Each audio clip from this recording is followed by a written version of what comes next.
What's up, guys? Welcome back to the Stoppage Time Stooges. We got a big one today. We got two parts. Starting off with the Euros with the three of us, Christian, Ricardo, and Jacob. Obviously, no Andrew. You'll see him in part two for Copa America. So we got a lot of things to talk about today. But it's summer tournaments time. It's a great time, I would say, and we're definitely excited for the Euros start, which begins tomorrow. Germany, host nation, gonna kick things off. So we're excited. But guys, how we feeling? Pumped. I'm ready. I'm ready for more footy, man. After Doing a week and a half of no footy. Well, I guess friendlies count, but you know Yeah. what I mean. Ones that matter. Mhm. Um, doing doing swell. There we go. It's better than I, fine. I had to change it up, I guess. So there you go. how are you doing, Christian? I'm ready to, man. Yeah, It's felt like an eternity. We had a couple big finals in Europe. Friendlies, I mean, mean a lot for some people. Others not so much. Maybe Brazil's one of those. yeah. Um, but yeah, we're excited for these. It's going to be a big summer for a lot of countries, especially in Europe. A lot of teams with a point to prove, but we'll detail all of that in this episode. But let's get right into it because there's a lot to unpack here. We'll start with Group A, as I mentioned before. Germany's in this group. Hungary, Scotland, and Switzerland. Germany, I would say, clear favorites to top this group. Um, but guys, do you see anything surprising happening in this group? Ricardo, I'll start with you. Surprising. See, this is where I feel like Switzerland. I'm my attention is more on them because I mean they have a good mix of players. Obviously, the likes of Summers, Shaka, some more experienced, veteran players, and I'm there's a part of me that feels like there might be a letdown on their part, but that's maybe just me being paranoid. But they've also been in these competitions so many times, like so often. I actually don't even remember the last time they missed a Euro or World Cup, but so I think they should be fine, but it's going to be interesting to see how Hungary does and Scotland. These are, I mean, Hungary. I feel like they just play really well together as a team collectively, and Scotland has some good players too. Robertson, obviously from Liverpool, the likes of McTominay, McGinn from Villa. They've got talent. On all three levels. Keeper as well, solid. It's I think the push for second and third is going to be really interesting. I don't. I'm just a little worried about Switzerland. That could be a letdown, but Germany is obviously the favorites, and anything short of first is a disappointment. Jacob? I very much agree with the last thing that Ricardo said. Where if Germany doesn't win this group, I mean that's inexcusable. All these games are on your home turf. They're all in Germany. The tournament's in Germany. This isn't a cakewalk group. This isn't like Group F or Group E, but you should win this group. I'm sorry, you should win this group. I think all the three other teams in this group could all come in second place. I think that's possible. However, I am leaning towards Switzerland coming in second place. I like Switzerland a lot. I really like the veteran presence that they have mixed with some of the decent young players that they have. I am a little worried about them going forward, but everything else, I think they're pretty good, especially in goal. I think Jan Sommer was arguably the best goalie in all domestic leagues this year. I mean, he had a ton of clean sheets. He was really good for Inter. Obviously, they didn't go very far they didn't go far enough in the Champions League, but they still had a really good season with him as their goalkeeper. And I think that they're due for a decent run. But yeah, to me, if Germany doesn't win this group, it's a massive letdown. It's on their home turf. They definitely have the best squad of anyone in this group. And anything else in them coming in first in this group is not good enough. If you guys remember, just to continue the conversation on Switzerland, they did beat France in the last Euros. That crazy game. That's Pogba scored true. the incredible goal from outside the box. Benzema Yep. was, I think he had a brace in that match. This is a good team, and you guys have touched on it. They have a lot of players in Europe in good form. I mean, we mentioned Jan Sommer and how incredible he was for Inter. Gregory Kobel, also from Dortmund. Akanji had an awesome season for Manchester City. I mean, Xhaka, of course, in a great Leverkusen side. I think Dennis Zakaria had a solid season for Monaco. To me, the worry for them is the goals. Xherdan Shaqiri in previous Euros has been that creative 10 that's been able to pop up with goals. Yeah. I look at Noah Okafor from Milan as the player potentially that could give them some life from that number 9 position. I think he's played well in limited minutes there. I think that's a player that needs to have a big tournament for them to, let's say, potentially win this group or, go on a run. But I think this is a team that's dangerous just because of all the talent they have across the board defending. I mean, I didn't even mention Fabian Schär, who had a solid season for Newcastle. So they got good pieces. But let's continue the conversation on Germany because the host of the Euros, I read this earlier, has only won the tournament 3 times. The last one was 1984 with France. Does anybody think Germany is, let's say one of the top 3 favorites, or do you think some of the other countries have more talent? And just because they're the host doesn't necessarily mean they're one of the top 3 favorites. Jacob, I'll start with you. I put them in the top 5. I Okay. don't know about the top 3. The top 3 to me would be France, England, and Spain, maybe. I don't know. It's hard. Yeah. Somewhere they're definitely in the mix. I think they're on the fringes of 3. You could, if you told me that you think that they're 3, I wouldn't really bat much of an eye. But I don't know. With them too, not nearly in the same degree as Switzerland, but going forward, if you look at the way that UEFA sort of labeled Germany's squad, they have like 5 forwards, and I don't feel very great about any of them. I don't know if any of them are that great as pure 9s. Germany, for some odd reason, they seem to develop every position except pure out and out strikers. I don't know why. That's just how it is. They have Havertz, they have Muller, who's not getting any younger. But obviously you'd want to have him in the squad, but at the same time, I look at this Germany team, and I mean Füllkrug. I mean, really, we're gonna. It's they don't have the same level of talent as a Miroslav Klose back in the day, No, Mario Gomez. There's a huge drop off there. I do agree there. I mean, I like the Germany squad a lot. It's just if we have to bank on Kai Havertz and Thomas Muller leading the line, I'm a little concerned. I'm a little concerned. Ricardo? I would say don't sleep on Maximilian Bayer. He had a pretty solid season at Hoffenheim. He had 16 goals and only 1 assist, but still, he's a young, up and coming striker on the rise. So I'm not saying he's going to contribute straight away, but he's also an option, and I wouldn't, I'm not going to discredit him. I feel like he deserves some love for the season he had, but I'm putting Portugal above Germany as well. I'd probably put Germany at 5. But I feel like Spain's in that similar boat as like there's no forward, like all around. Like Germany and Spain are just very similar in terms of they have players everywhere except forward. But we'll get to the Spain side later on.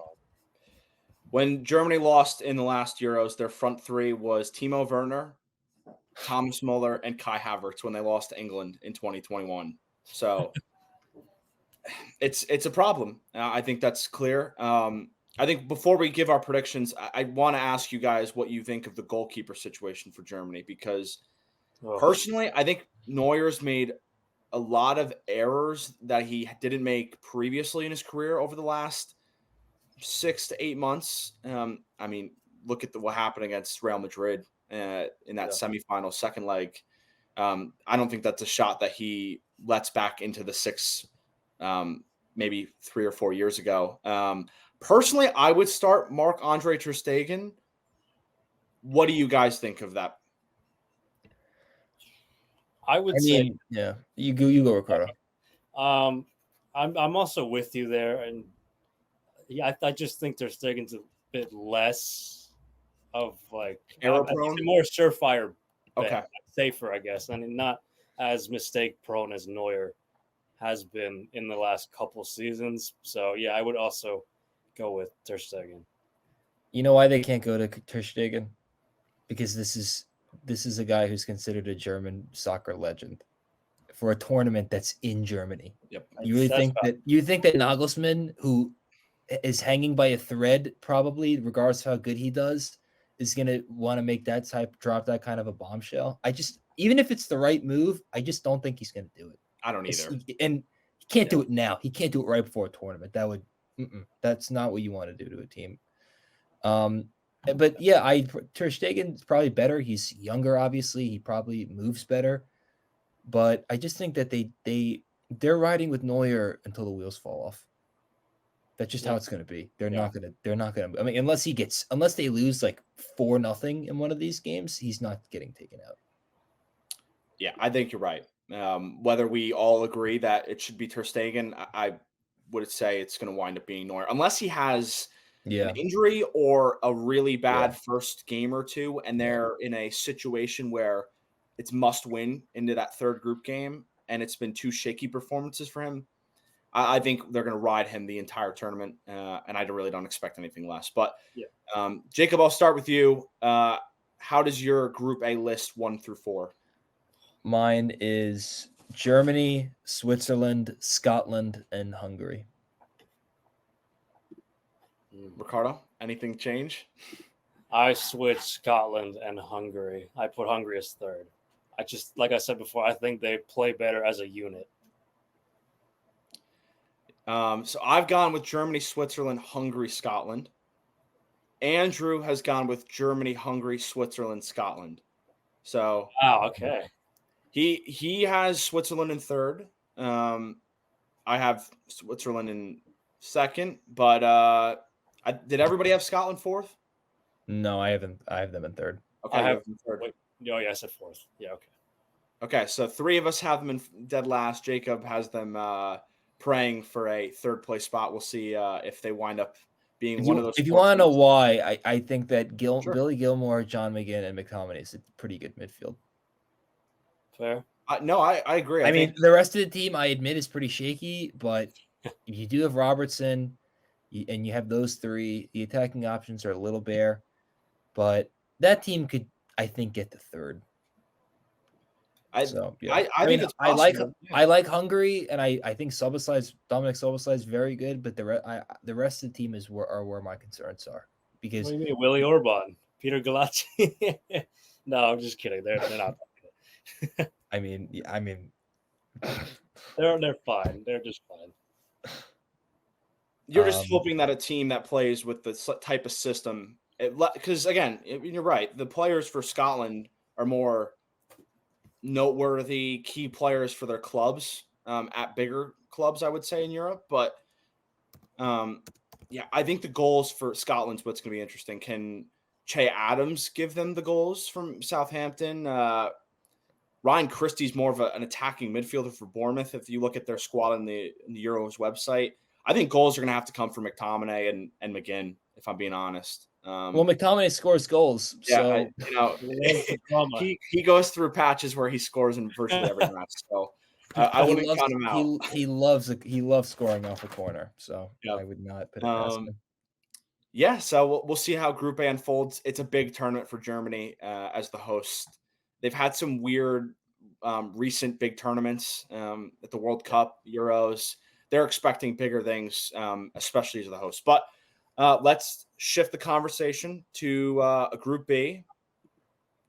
Albania, Croatia, Italy, and Spain.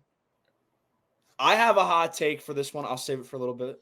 Andrew's big hot take that he teased on the last episode, also in this group. Ricardo, I'll start with you. What's your initial viewpoint on this group? Oh man, it's a juicy group apart from Albania.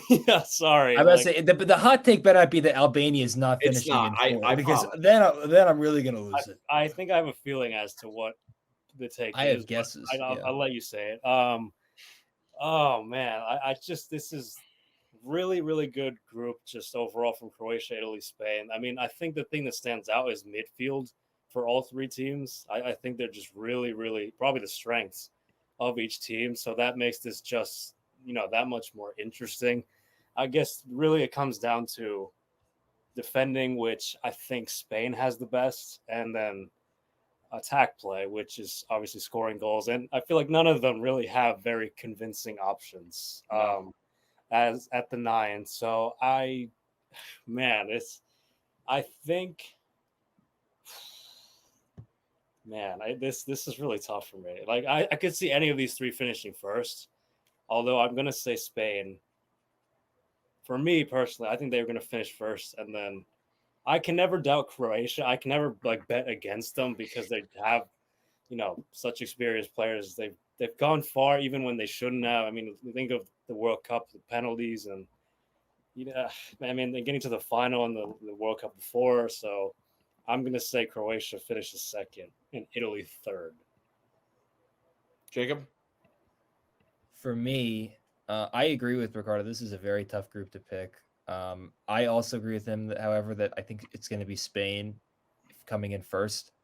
I just think top to bottom of all these teams, they're the best of the groups. I don't love the attacking options, but there are a lot of them. So I guess that's a good aspect of it. I mean, look, I am not a huge Alvaro Morata fan, but he did have a good season this year, and that does mean something to me. I wonder how much they're going to use Joselu. There's no way. I don't think he's going to start. I would not want him to start either.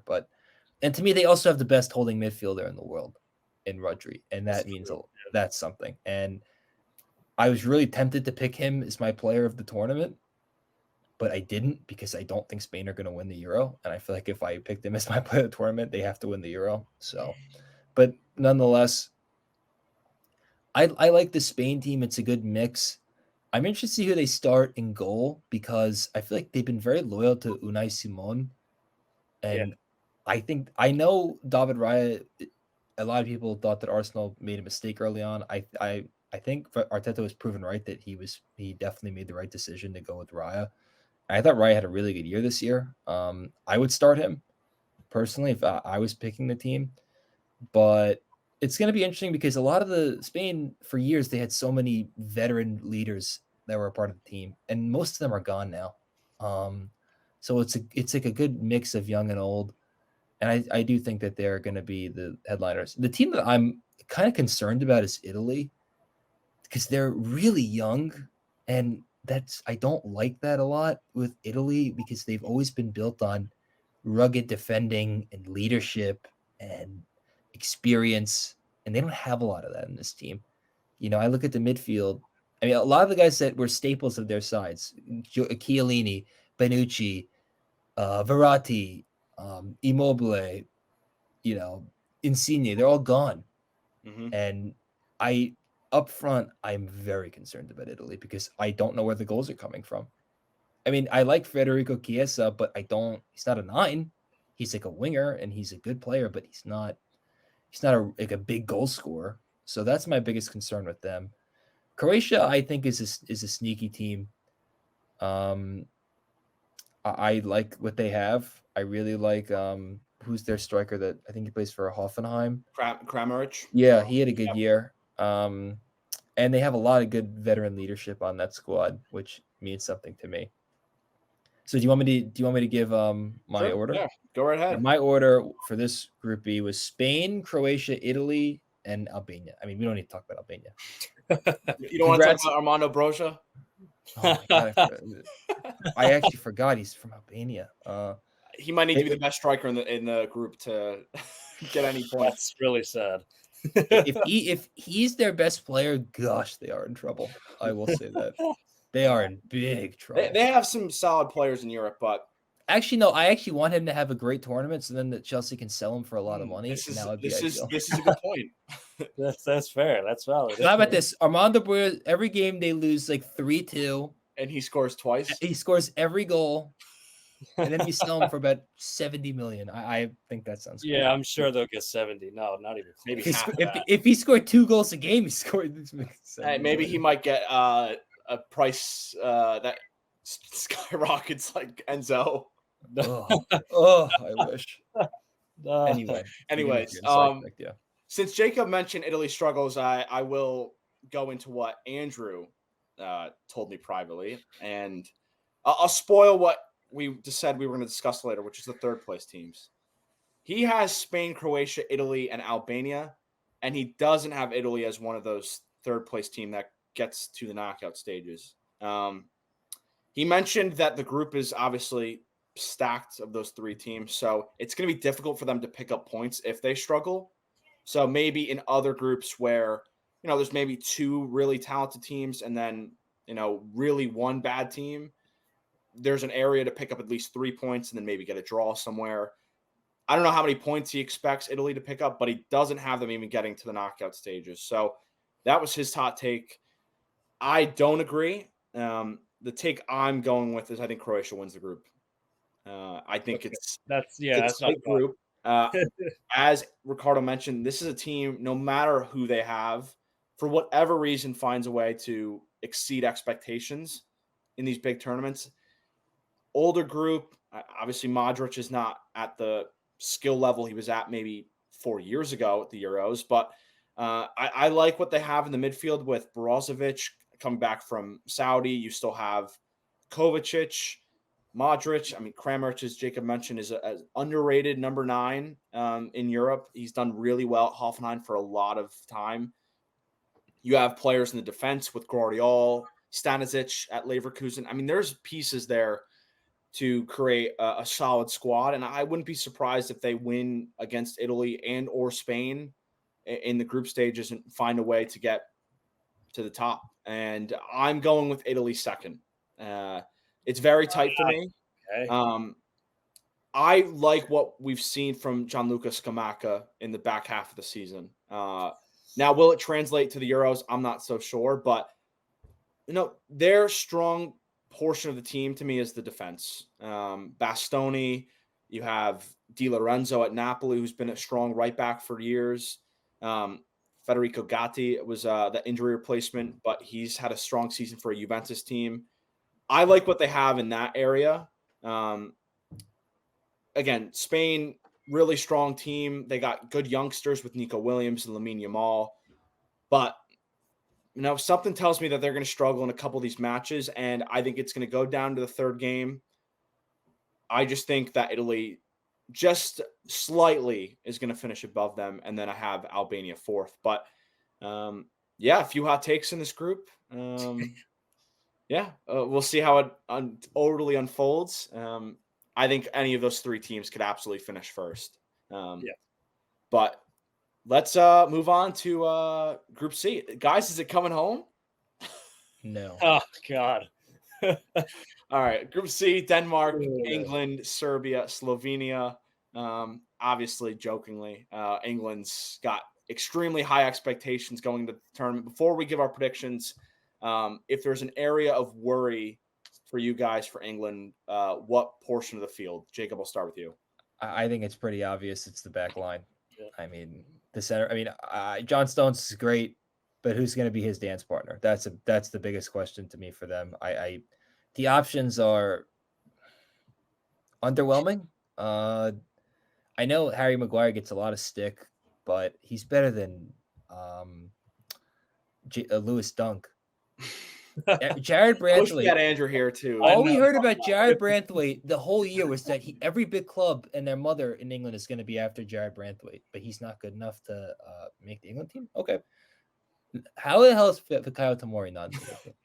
I don't understand it either. And Ward-Prowse is not in the England team. I don't even think he was in the squad. He wasn't in the squad with those friendlies to decide who was going to be there. Tomori? Listen, Gerald Kwanzaa Gerald Kwanzaa had a solid season for Liverpool, but come on. He had a great assist to Bruno Fernandes. Tomori's playing. Okay. This is the summer. We don't need to talk about that anymore. That was when Southgate was like, wow. Ball playing center back who finds the opposition. Perfect. I mean, Tomori had an injury-riddled season for Milan, but I don't get it, man. He just isn't even getting a look. He's not even in the squad. I mean, it just I agree with you, Jacob. That's crazy to me. Who would you put next to Stones? Because it's obviously going to be Stones. I'll run through the options. It's Lewis Dunk.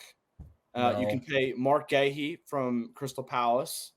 Ezri Decent. Konsa, who's played some right back for Oh. Villa, but he can play as a center back. No. And I guess Joe Gomez, but again, he's played more wing back this season for Liverpool. So Yeah. take your pick. I'd probably go Konsa. I go Gahey. Um, I thought Definitely I not thought Jones. Gahey was one of the only even when they were awful.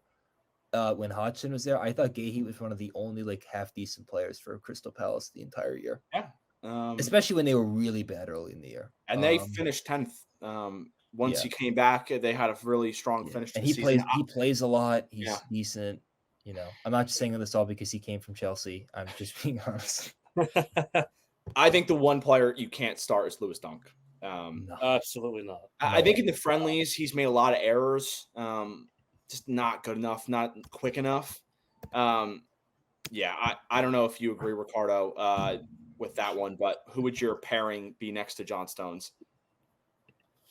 I mean, you could throw Kyle Walker in there if you wanted to and play Kieran Trippier, but I don't think that's going to happen. Not in the back four. I wouldn't play Kyle Walker as a. If you played a back three, you could play back three. That's true. You know what? What I honestly think they should do, and they're not going to do this, is they should play a back like 3 or 5. They should put Alexander Arnold as a wing back. I know, yeah. Play with 2 center midfielders, and then figure out the attack. Because they keep having, let's pigeonhole who's the third midfield. Let's pigeonhole. I think it's going to be Trent personally. Yeah, but I don't know. He's a wing back, and no one we just play him like that's his best position that he hasn't even played yet, because he's not good enough to be defensively to be a full-time right back. And I don't know, as a midfielder, I mean, he's not that for Liverpool. So I don't know. If you played him as a real hybrid right back, you really want to get the best out of his skill. That's the best way to do it. And Southgate likes to play. This is the thing. He used to like to play defensive. And then I feel like he sort of had to kowtow to the fans, the media, and the talent that they have. Not a kowtow, but, adjust. And now he picked a ton of attacking players. So I don't know what it is, but we'll see what they do. And regardless, they should win this group. Yeah. To answer the question, though, I think they should start Konsa. They should start Konsa. Yeah, it's just so I think Braithwaite should have been there. I know the Maguire absence was because of injury. Yeah. So I get that one. Again, you're telling me that Tomori, Braithwaite, I'm sure there's others we can mention. I think that's the only area he got wrong with the squad, personally. Yeah. I like the strikers. I mean, I know Jacob a few weeks ago mentioned the absence of Solanke. I get bringing Ivan Toney because he's a different style of a striker, but I don't even really see him making much of an impact. I don't even think he's going to get minutes. I'd probably play Ollie Watkins off the bench. Yeah. If he even ever comes in. But I mean, this Southgate tournament, he's got to win. Especially because we struggle to mention besides France and England. Really, it feels like there's another tier of teams after those two, talent-wise at least. So, big tournament for England. I do agree, Jacob. This is a group that got to win. But let's touch on Denmark before we give our predictions. Because again, Denmark, I believe, got to the was it the semis last time out? Yeah. I don't remember. A lot of new faces. That was the semis against England. They lost 2-1. The whole Eriksson Damsgaard scored that crazy free cardiac kick. arrest. Yeah. A lot of new faces. Højlund's definitely one of those. I think there is a chance Denmark can win this group if England comes out slow. I really like this group. You got a lot of attacking talent. You got Yusuf Poulsen's experience, Damsgaard, obviously Eriksson, who had a struggling season with United, but he's still a solid number 10. Defensively, Joachim Andersen. I think there's a lot of pieces here. Does anybody think it's possible, at least, for Denmark to win the group? Ooh. I think it's possible. Yeah, but I don't think it's going to happen. But percentage chance. What do we give them? Oh, I'm gonna give them. I'll give them a 30% chance. Yeah, if you're going 30, 30. Yeah, 30. I don't. Yeah, because I don't think they're going to be as good as you guys do. But yeah, Yeah, I don't know. I have them in. Yeah, I'll say in a minute where I have them, but yeah. Yeah, I think that's it. In terms of the top two, I think there's a gap, but why don't we just get right into the predictions? Jacob, I'll start with you. What are you thinking for this group? For me, I went with England, Serbia, Ooh. Denmark, Slovenia. What's the decision on Serbia for you? I really like the options they have going forward, like a lot. I love Vlahovic had a great year at Juventus. But you can't play all of them. You can play two. You can play two. I mean, if you play like three like central forwards, like I think you could play. I think you could play two strikers, like a 4-4-2. You play two strikers, have like the left mid and the right mid back Yeah. a bit. But I would play Mitrovic and Vlahovic together. that's kind of That is a really juicy duo. You want to win? You want goals? I mean, you care about goal difference? Mitrovic will score headers. I mean, Vlahovic. If Mitrovic was still at Fulham, where'd they finish this year? Bottom half. I don't know. They would not. If he was still there, they wouldn't be in the Yeah, bottom I half. agree. I can promise you that. I know Milinkovic Savic is not at his peak anymore, but he's still decent, I think. And yeah, I don't know. I think that they could surprise a couple teams. They're not my sleeper, but I don't know. For me, them and Denmark was a coin toss. I had a hard time figuring out who I want between 2 and 3. It could go either way to me.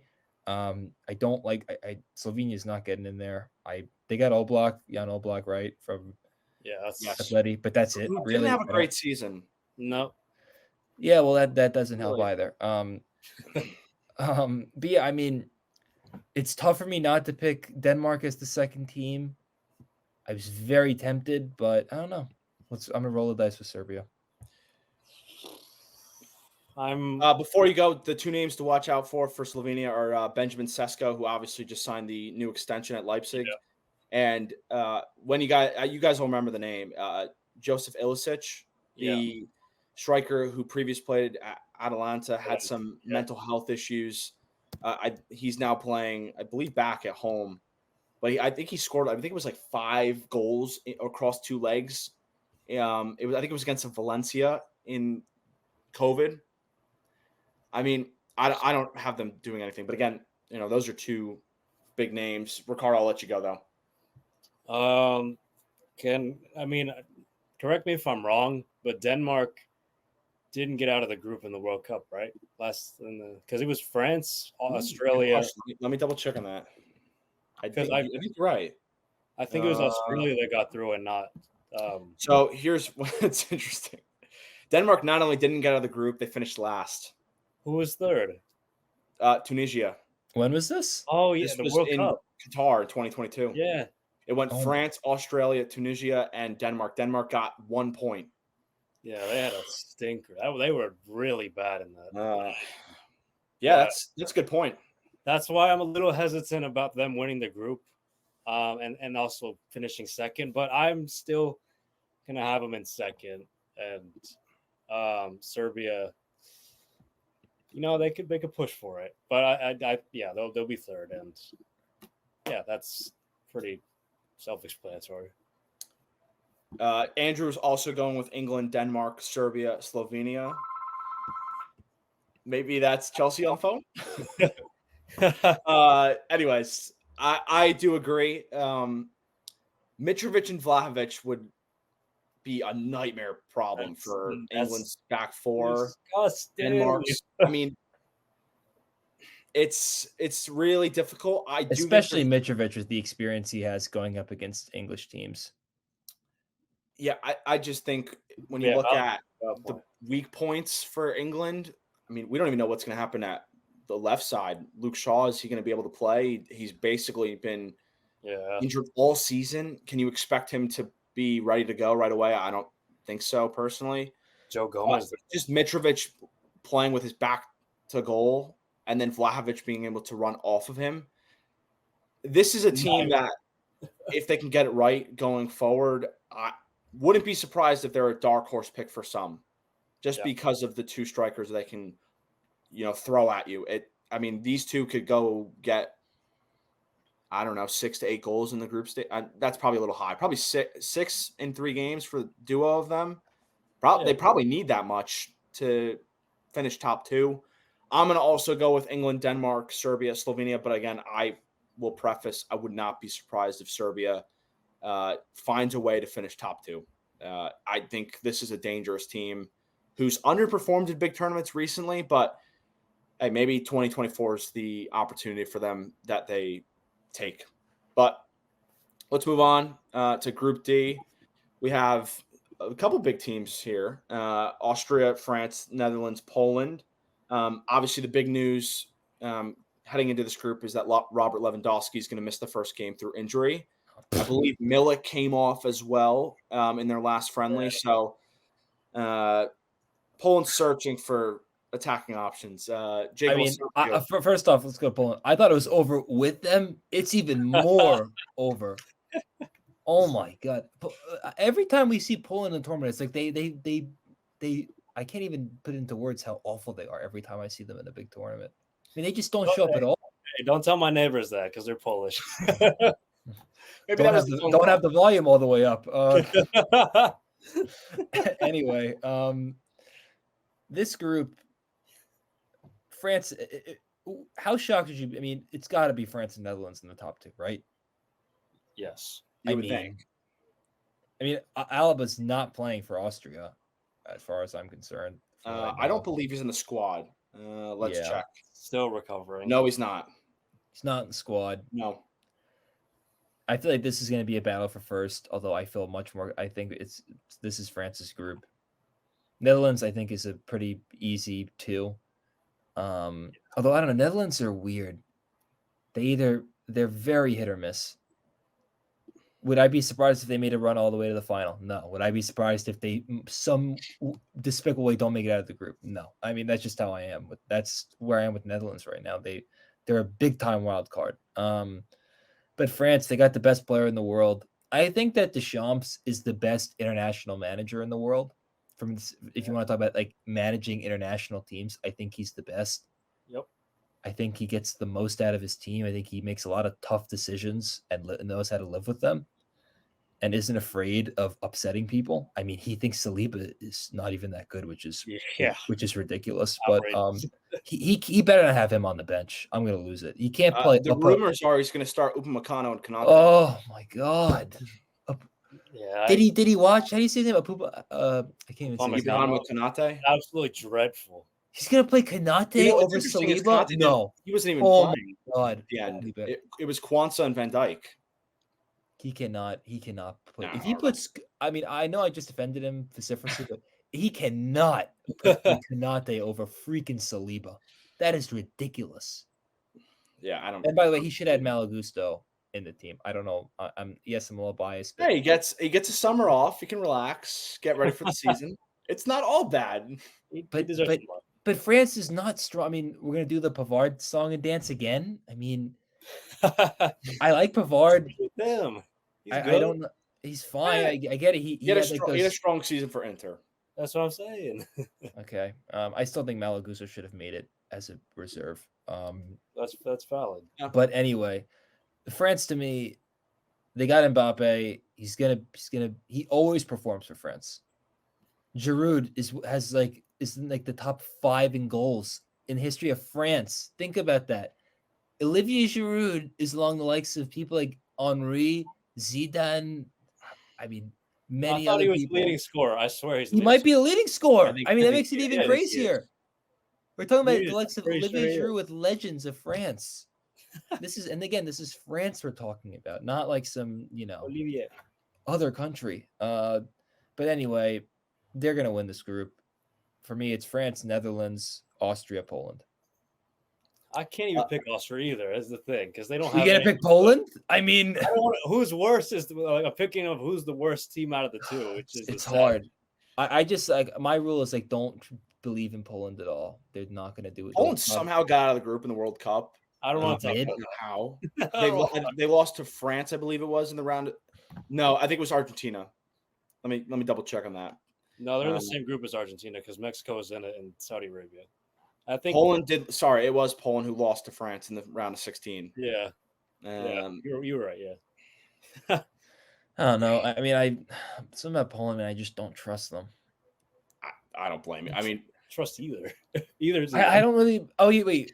I know why I believe in Austria. oh no. Ralph Rangnick's their manager, right? Yeah. That's why. That's all I need to know. That's even less of a reason for me to believe in them. Wreck-It Ralph. Exactly.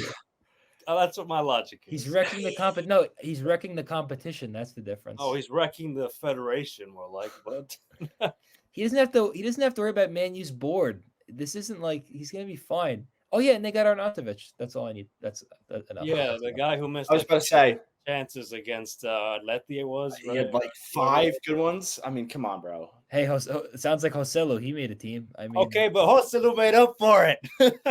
Arnautovic made up for it. No. Well, he's not gonna have a choice if they want to win a game. I mean, they're not gonna win. It's gonna be him or Gregorich from Freiburg. I don't. They got Sabitzer.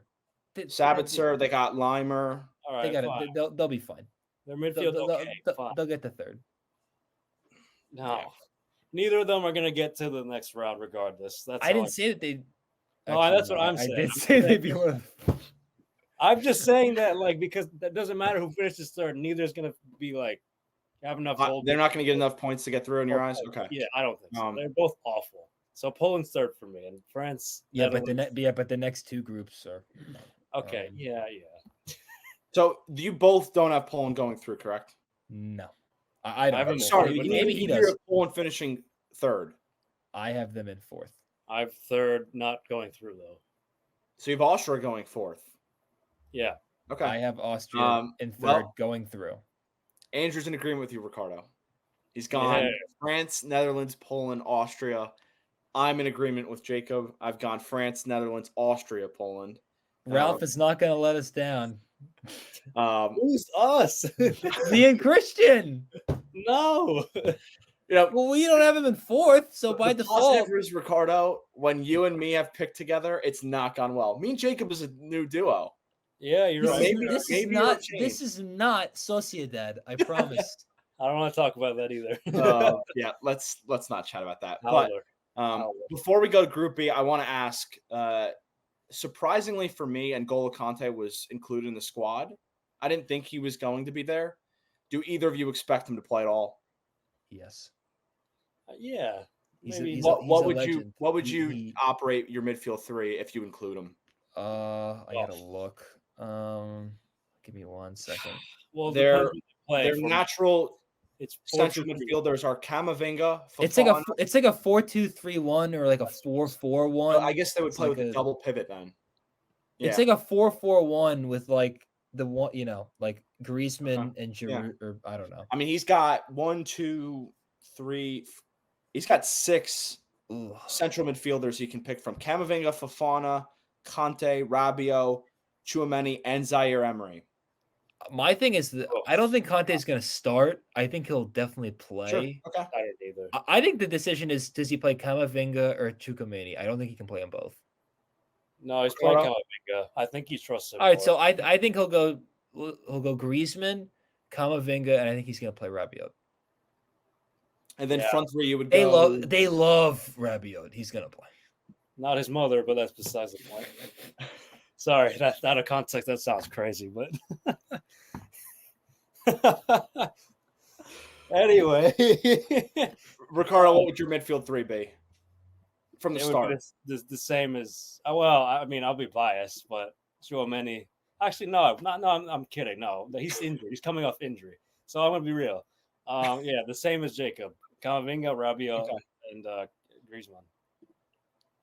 Yeah, it's tough to argue against that. I don't think Conte will start. Maybe like a third group game if they've clinched finishing first, just to get his legs under him, and maybe it'll change things going into the knockout stages. But yeah, I just think there's too many players in this group of midfielders that have played excellent this season in a bigger league. He's got experience. He'll be a key figure in the squad, but yeah, I don't expect him to start at least the bigger matches coming out of the group stages. But yeah, that's enough of Group D. Let's move on to one of the groups that Jacob thought didn't look all that good. Group B. Jesus. Belgium, Romania, Slovakia, and Ukraine. Jacob squinting. My eyes hurt. I know who I'm gonna pick for the top two, but the next two. So top two, you're going Romania and Slovakia. No. Belgium won. I know that this is the end of Belgium or their golden generation, whatever that means, but they're still the best team in this group. I know this was like the worst De Bruyne year in like a very long time because he was never healthy. But he's still Kevin De Bruyne, and he's good enough to dominate all of these teams. Romania, Slovakia, I could not give you a damn thing on Romania, even if I let's put a gun to my. I know they had this guy Haji, like George Haji, whatever his name is, back in the day. That's like all I can give you. Oh, okay. So like a legend in FIFA or whatever. That's literally all I can give you. Slovakia has Dubravka, right? Yeah. Yes. And he's and he might be their best player. Probably, yeah. See, I mean, that's all you need to know. Skriniar is probably their biggest name. I forgot about him. But the point is, defensive much this year. So defensive two guys that are about stopping goals than scoring them are their best players. It means that no one can score the goals, so they're not making it through. My top two are Belgium, Ukraine, Slovakia, and Romania. Ricardo. I think Ukraine is a half decent team. I know Mudryk plays there, and he plays decent for Ukraine. So I don't know. There's something there. Yeah. I think, and they're good enough. They're good enough to get out of this group, in my opinion. I do believe that they had. They got Lunin. Forgot about Lunin. Zinchenko. Dolbik, who scored a crazy amount of Yarmolenko. East. Yeah, they got enough. They got enough to get out of this group, in my opinion. Stepanenko. Yeah. All the Enkos. I heard Shevchenko's coming out of retirement. No, I'm just kidding. He's not. They got enough to get out of this group. Definitely. Bottom line. Yeah. I mean, the top two. Yeah, I think it's pretty straightforward too. But it's just interesting to me that it took qualifiers or those later rounds for Ukraine to get through. Considering they do have a pretty solid team, but here they are, and I don't know. I just like Ukraine. I just like watching them. So the soft part of me is like, yeah, I'm like cheering for them to finish second at the very least. So that's kind of how I see it going. And then Slovakia, Romania. I mean, again, like even I can't name anyone really notable from Romania. So, it has to be Slovakia third and Romania last. My biggest concern with Belgium, though, is that they have a lot of holes on this team. Big. Where do you think they're? No Courtois is a big problem. That's a massive issue. I agree. No, I think that's a good point. They have Ricardo. Why are you shaking your head? Because I don't know why. Which of those three keepers do you try? He won 2 Champions Leagues for you. What else do you want? I understand that, but he had a falling out with Belgium, I'm pretty sure. Like something about his captaincy being stripped from him. So I think that's part of the reason why he wasn't included. And he's still, I guess, technically not 100% fit. Yeah. Do you trust any? The keepers are Castells from Wolfsburg, Kaminsky from Luton Town, and Sells from Forest. Jesus. Yeah, no, it's pretty bad. I mean, when you I don't even know who you go with. Probably Castells. Yeah, you have. The thing about Belgium is that they could easily win this group, and they could easily have a big letdown to me. Yeah, because of that alone, the goalkeeping situation. Yeah, you're right. Yeah, I mean the goalkeepers are from Forest, Luton Town, and Wolfsburg. 2 of those teams almost got freaking relegated from the Premier League. One of them did, but. And the other one almost did too. I guess it's hard to judge those two because they're playing in a relegation battle. That is fair. Yeah, I don't know if that changes their viewpoint on which one starts. The only one that I think has had any kind of experience at a high enough level is Castells, because I know Yep. Wolfsburg has played some big matches in Europe. They were in the Champions League a few seasons ago. Yeah, I don't know. That's now that we've like discussed those keepers. I, I don't know. This is difficult for me. Um, I've actually gone Ukraine to win the group Damn. because Okay. um, I think there's a couple reasons. I just love what they have going forward. I think Dobik's gonna have a huge tournament. I think Mudryk has played much better in recent matches with Ukraine. You have, as we mentioned, Lunin. I think he could absolutely have some crazy saves and just have a couple clean sheets potentially against these smaller teams. And again, Belgium. I like what they have going forward with Bakayoko from PSV. You have Doku, Lukaku, Apenda. Oh, I So want to see him. Trossard. their issue isn't going to be scoring goals. It's going to be conceding because Yeah, the you're right. defense, even in It's there, is old. not great. You have Old. Vertonghen. You have Mounier, who was at Dortmund previously. Yeah. Foss, who plays at Leicester, who just got promoted. It's not a great defense. Yeah. I don't think the other two teams are good enough to really threaten these two. But yeah, I think Ukraine's going to have a big tournament, and I wouldn't be surprised if they finish top of this group. So I've gone Ukraine, Belgium, Slovakia, and Romania. Andrew has agreed with the two of you. He's gone Belgium, Ukraine, Slovakia, Romania. So yeah, I think it's a clear top two, and then we'll see who can finish third. But yeah, let's move on to our last group, and we have Portugal, who's the big name here, but you also got Czech Republic, Georgia, and Turkey. Jacob, before we started, said this is a Portugal team that has to win the group. Yep. Ricardo, do you agree? Oh, 1,000%. I mean, they can field at least two teams, and they would finish first and second. So, I mean, that's I how deep agree. they are. I think I think they could field 3. To be honest with you, that are. I think they could take a team Maybe. of all the people that didn't make the cut, and they would win this group. I really believe that. Probably, honestly, but I mean, you just look at the other sides. I mean, Georgia barely made it to the Euros. They also only have Kvaratskhelia and Mamardashvili, their keeper. Like, really? Like, they're really not going to do much. I mean, it's a pretty remarkable thing that they got. No, it is. Like, I'll give them that. Like, the So achievement. they're just happy to be here. Not that's no disrespect to them. You're not wrong. Yeah. Yeah, the other teams in this group have been here. That's the difference. We'll see if that inexperience hurts Georgia. Yeah, I'm sure it will. Probably. But I look at Turkey, and I'm like they have a good mix of young players. Maybe they're a little younger than they are experienced. I mean, one of my favorite players, Arda Güler. Oh my god! Sorry, I just need to do the Sally. Just Is he going on loan? No, I don't think so.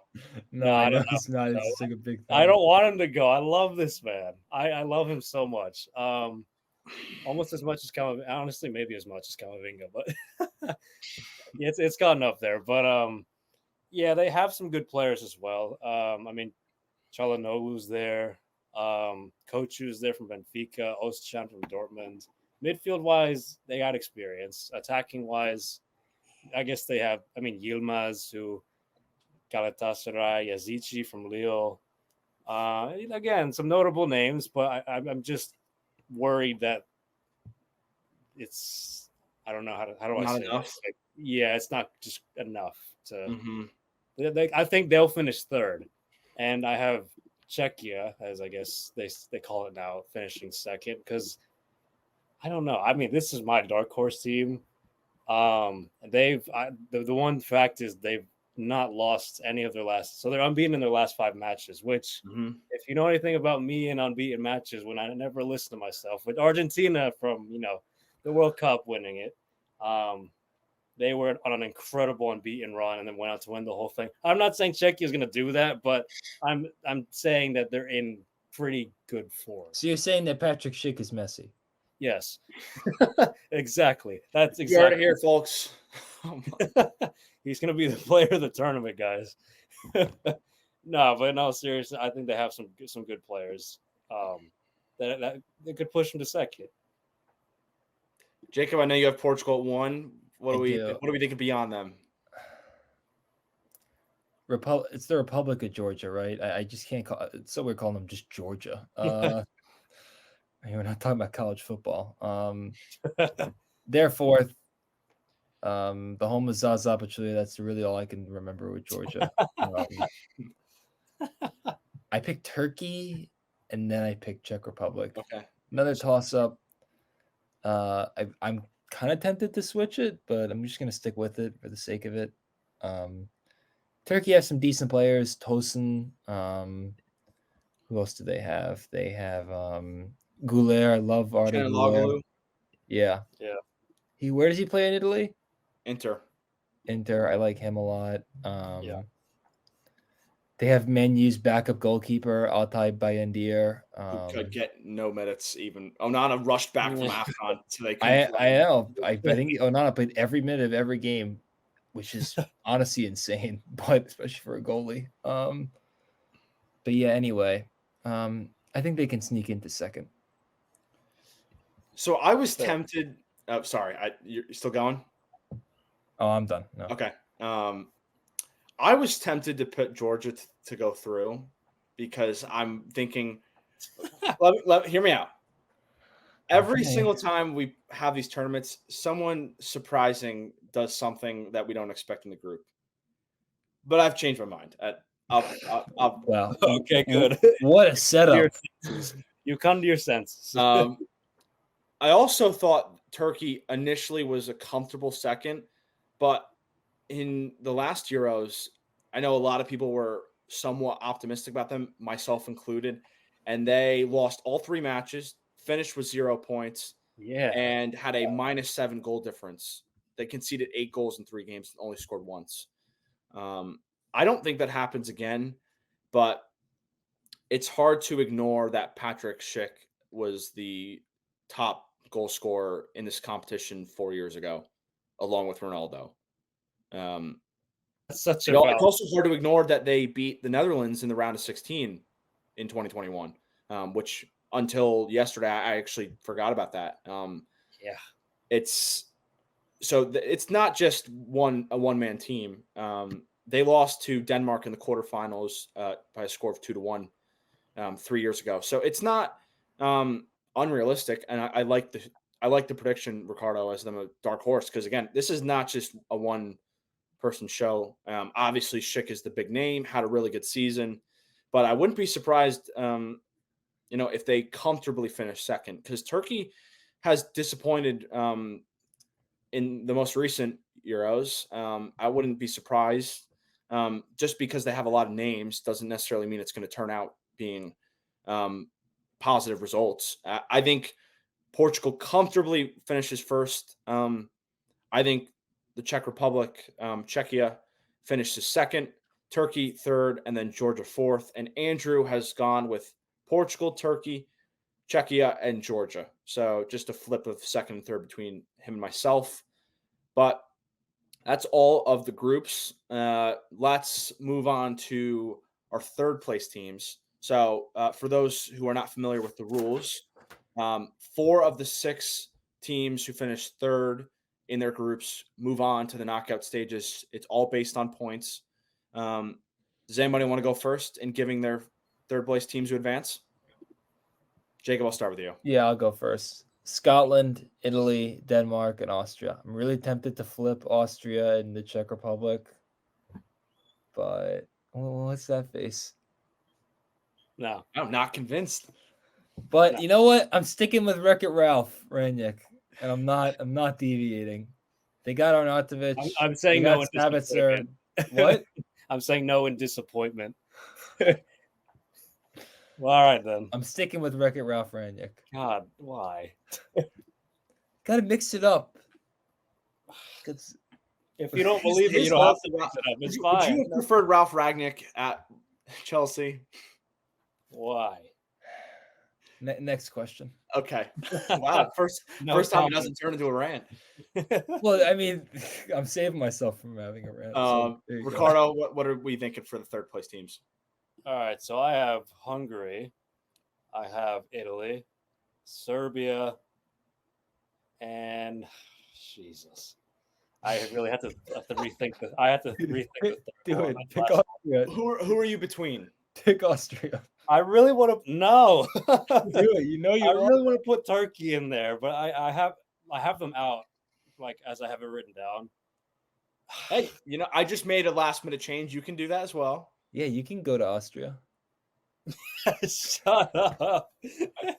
All right, I'm going with Turkey. Okay. So No. I just have to do it for out of that. My guy out of that. Just I get it. Okay. Andrew has gone with Switzerland, Serbia, Slovakia, and Czech Republic. okay. So those interesting picks. I've gone with Hungary as well, Ricardo. I obviously had Spain finishing third. They're going to be fine. They're going to get through. Serbia. And funny enough, I'm also down to a pickle here. Austria and Turkey. No, don't pick Austria over Turkey. You can't do that. Yes, you can. Don't listen to him. I made one change. I'm not going to let myself make a second. Last time you went with Ricardo was Sociedad. What happened? Oof, that hurts. Now he's making me think. Time. Nah, second time, hopefully not the same result. Turkey. Okay, good. Oh, I'm so glad you didn't pick Austria. They suck. She's pretty adamant about that. Okay. I'm just an Austria hater, I guess, guys. Sorry. How could you? So you hate David Alaba? He's not there. I can't. But he's Austrian. I know that. He's not playing though. If he Do you hate Arnold Schwarzenegger? Do you hate him? No. But well, he's Austrian. What is he playing? Is he on the field? Is he on the pitch? His spirit will emulate through the. Yeah, they're gonna need a lot of his spirit. Anyway. All right. Let's start with Golden Boot. I was thinking of going in a couple different directions. We'll save the winner for last. Okay. Ricardo, I'll start with you. Who's your top scorer of this tournament? The guy who just signed with Madrid. Damn it, Kylian. That was mine. I have to sign. I have to sign him. Yeah, it's nice. No, I have to pick him. Yeah. It has to be, man. He always performs, like Jacob said earlier. Every single time, he always performs. So I'm not gonna bet against him. Yeah, Ricardo literally took the words out of my mouth. Yeah, screw it. I'm just gonna stick with it. Yeah, Mbappe for the same reasons Ricardo just stole from me. No, I'm kidding. He always performs in European or world or international rather tournaments. He's the best player in the world. He's the best goal scorer in the tournament. I don't think he's going to disappoint. Andrew's also gone with Mbappe. Should have just changed to freaking, I don't know. Christian, I think you have Patrick Schick. So I'm thinking I'm going to hold off to the end because my Golden Boot and my player of the tournament are the same. And it's a little, to me, it's not out of the box, but I got a lot of stick for it. So, do you guys want me to hold off? Stick for Schick? No. No, it's not. It's not Patrick Schick. I'll hold off to the end. Okay. I'll keep it all. Really makes me. No, I'm just gonna guess the whole. I'm just gonna blurt out names, guessing the rest of the episode. Go from that, and we're gonna go to young player of the tournament. Oh, Jacob, I want you to go first, Jacob. All right, mine's Jamal Musiala from Germany. Okay. I think he's gonna. Here's some already. This is the kind of young player that my stupid team should be signing instead of Enzo Fernandez. I thought we were going to avoid Chelsea. Still got it. That would have been a fun young player to sign. But nope. He's actually good. We don't want that. But anyway, I think Musiala had a really good year at Bayern, despite the fact that it wasn't a very good year for the club. He's young. He is like a rising star. A lot of clubs want him probably, but I don't think Bayern are going to sell him for anything. And I think he's going to start. I think he should start. He can play multiple positions. They'll figure it out. And I think he's going to start to become a household name. I don't think he's become a household name yet because he plays in the German league. Bayern didn't have a great year, but I think that this could be his coming out party on the world stage. Ricardo? Let's see. I originally had Phil Foden. Not Arda Güler. Oh, he's got. Excuse me, you have business. Phil Foden's just walking in the door now. he's here to kill me, but so I had him originally. So But I switched it to another England international. I went with your guy, Jacob Cole Palmer. I thought you were going to say Conor Gallagher. No. He'll Conor play. Gallagher might start. He might, but unlikely. I just think even if Cole Palmer doesn't start, even off the bench, like he's gonna make an impact. He's so good. Yeah. So And Real Madrid are going to steal him away in a year. I You wouldn't be you love taking Chelsea players I away. wouldn't be You took opposed. Hazard, you took Courtois, you took Rudiger. Okay. Yeah. Kepa. Yeah, you took Kepa. Doesn't count. Oh no, he counts. No. Did Kepa get one of the medals? Yeah. He counts. For existing, yeah. Oh yeah. Kepa lost that Anyways. game. No, listen to me. Kepa actually lost that game on purpose against Atletico, so you guys could realize that Lunin was the guy. Yeah. Yeah. That's why yeah. Kepa did that. Well, I'm glad he did it then. Jacob's flirting with the idea that Cole Palmer is going to go to Real Madrid, but I hope. Andrew's gone Worst with nightmare. Andrew's gone with someone who's actually being linked to them for next season. Florian Wirtz. I was gonna go with him too, but I couldn't. Honestly, I wouldn't be surprised if him and Musiala start together and they Wow. play one of them off the wing. Yeah. I think that would make a lot of sense because I don't like their out wide options. I think Gnabry's hurt. I don't know. Sané's not had a great year. I would start both of them personally. What about Brandt or Brandt? How do you say his name? I don't think he's in the squad. Oh, he didn't make the team. Oh yeah, that's right. Hummels and him were both not on the squad because Nagelsmann for whatever reason. That's He BS. hates Dortmund. Yeah, I think that's a great pick. Especially after the season he had. I do expect if Germany's gonna have a deep run, he's gonna have a big part. I had a pick, I then switched it. I'm gonna go back. I'll tell you who I put down last night was Lamine Yamal. I think it's a good one. I think he could have a big tournament. I think he needs to have one really because I don't trust guys like Ferran Torres at the moment. Danny Olmo's been good with Spain, but he's been hurt a lot for Leipzig. I'm actually going to go with Xavi Simons, though, from Netherlands. I think they are an interesting team, and I think they don't have a lot of, world-class forwards right now. Maybe not even any. They have Weghorst, Depay. Depay's had a weird season. Weghorst is still on the team? Oh my god! Hey, Weghorst scored 2 goals in the World Cup quarterfinals. Me and Ricardo. All I remember is he scored one goal. Oh my! How bad he was at Man U, where he scored like 1 goal in like 30 games. Useless. Don't forget, he was also at Burnley before that too. No, he's good there. But again, they don't have a star right now at 9, or really, those out wide positions. I think Xavi Simons is on his way to being one of those. Frimpong as well. But I think Xavi's no. Yeah. Oh wow! You're not going to defend your boy. Star. Come on. I'm a Liverpool fan. I'm not joking. Crazy. What about you? No one loves Daniel Malin more than you. Would you start him over Xavi Simons? No, probably not. No. Hey, you know what? What about what? Depay's going to start, right? Well, I think we could see a scenario where Depay starts, Xavi Simons starts. Are they going to play a front 3 or what? What do you think they're going to do? So they like to play with 3 in the back usually. I don't know if Ronald Koeman wants to change that. I wouldn't. You want to play with wingbacks, Dumfries and Frimpong. Yeah. Oof, well, that's tough because they're the same. The same side. I think what they could do is they could play Ake as a left wing back because I know he's played a lot. They could. Or Ian Maatsen. That's what they should. That's what they should do. Ian Maatsen. I would go Ian Maatsen and Frimpong on the opposite of each other and play Ian Maatsen, Van Dijk. I'd go Van Dijk, De Ligt, and Ake, probably. But yeah, that's my pick for young player. Let's move on to player of the tournament.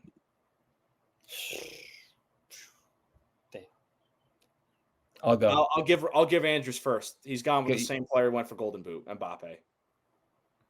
Yeah. I have a French guy, but it's not Mbappe, even though I picked him to be my golden boot. I picked Antoine Griezmann. I picked Antoine All right, Griezmann yeah. because, listen, we all know Mbappe may be the shiny sports car, the Ferrari, but you need an engine to drive a car. Griezmann's the engine of the French team. The attack starts with him. He's the igniter. He's the initiator. He gets a lot going for them. I don't think he's the captain, but he's kind of like the captain of their team without wearing the armband, so to speak. And I think he's going to have a good tournament. He seems to love playing for France, takes a lot of pride in his role. And I just think he's going to have a lot of goal contributions. I think he's going to set Mbappe and Giroud up a lot. And I think France is going to win. Spoiler alert, they're going to win the Euro. So I picked the guy on the team that's going to win the Euro, that I think will win the Euro. Ricardo? So I actually don't have the same player either. I have a different one. Someone from Portugal. No, it's not Ronaldo. It's not CR7. Traitor. No. Can you guys guess who it is? Bruno Fernandes. Yeah, there you go. I just think, well, one, Portugal. I don't hate it. I really don't hate it. He's going to make a deep run, and while Bruno might not be the leading goal scorer, I think he's gonna contribute regardless. Assists, goals.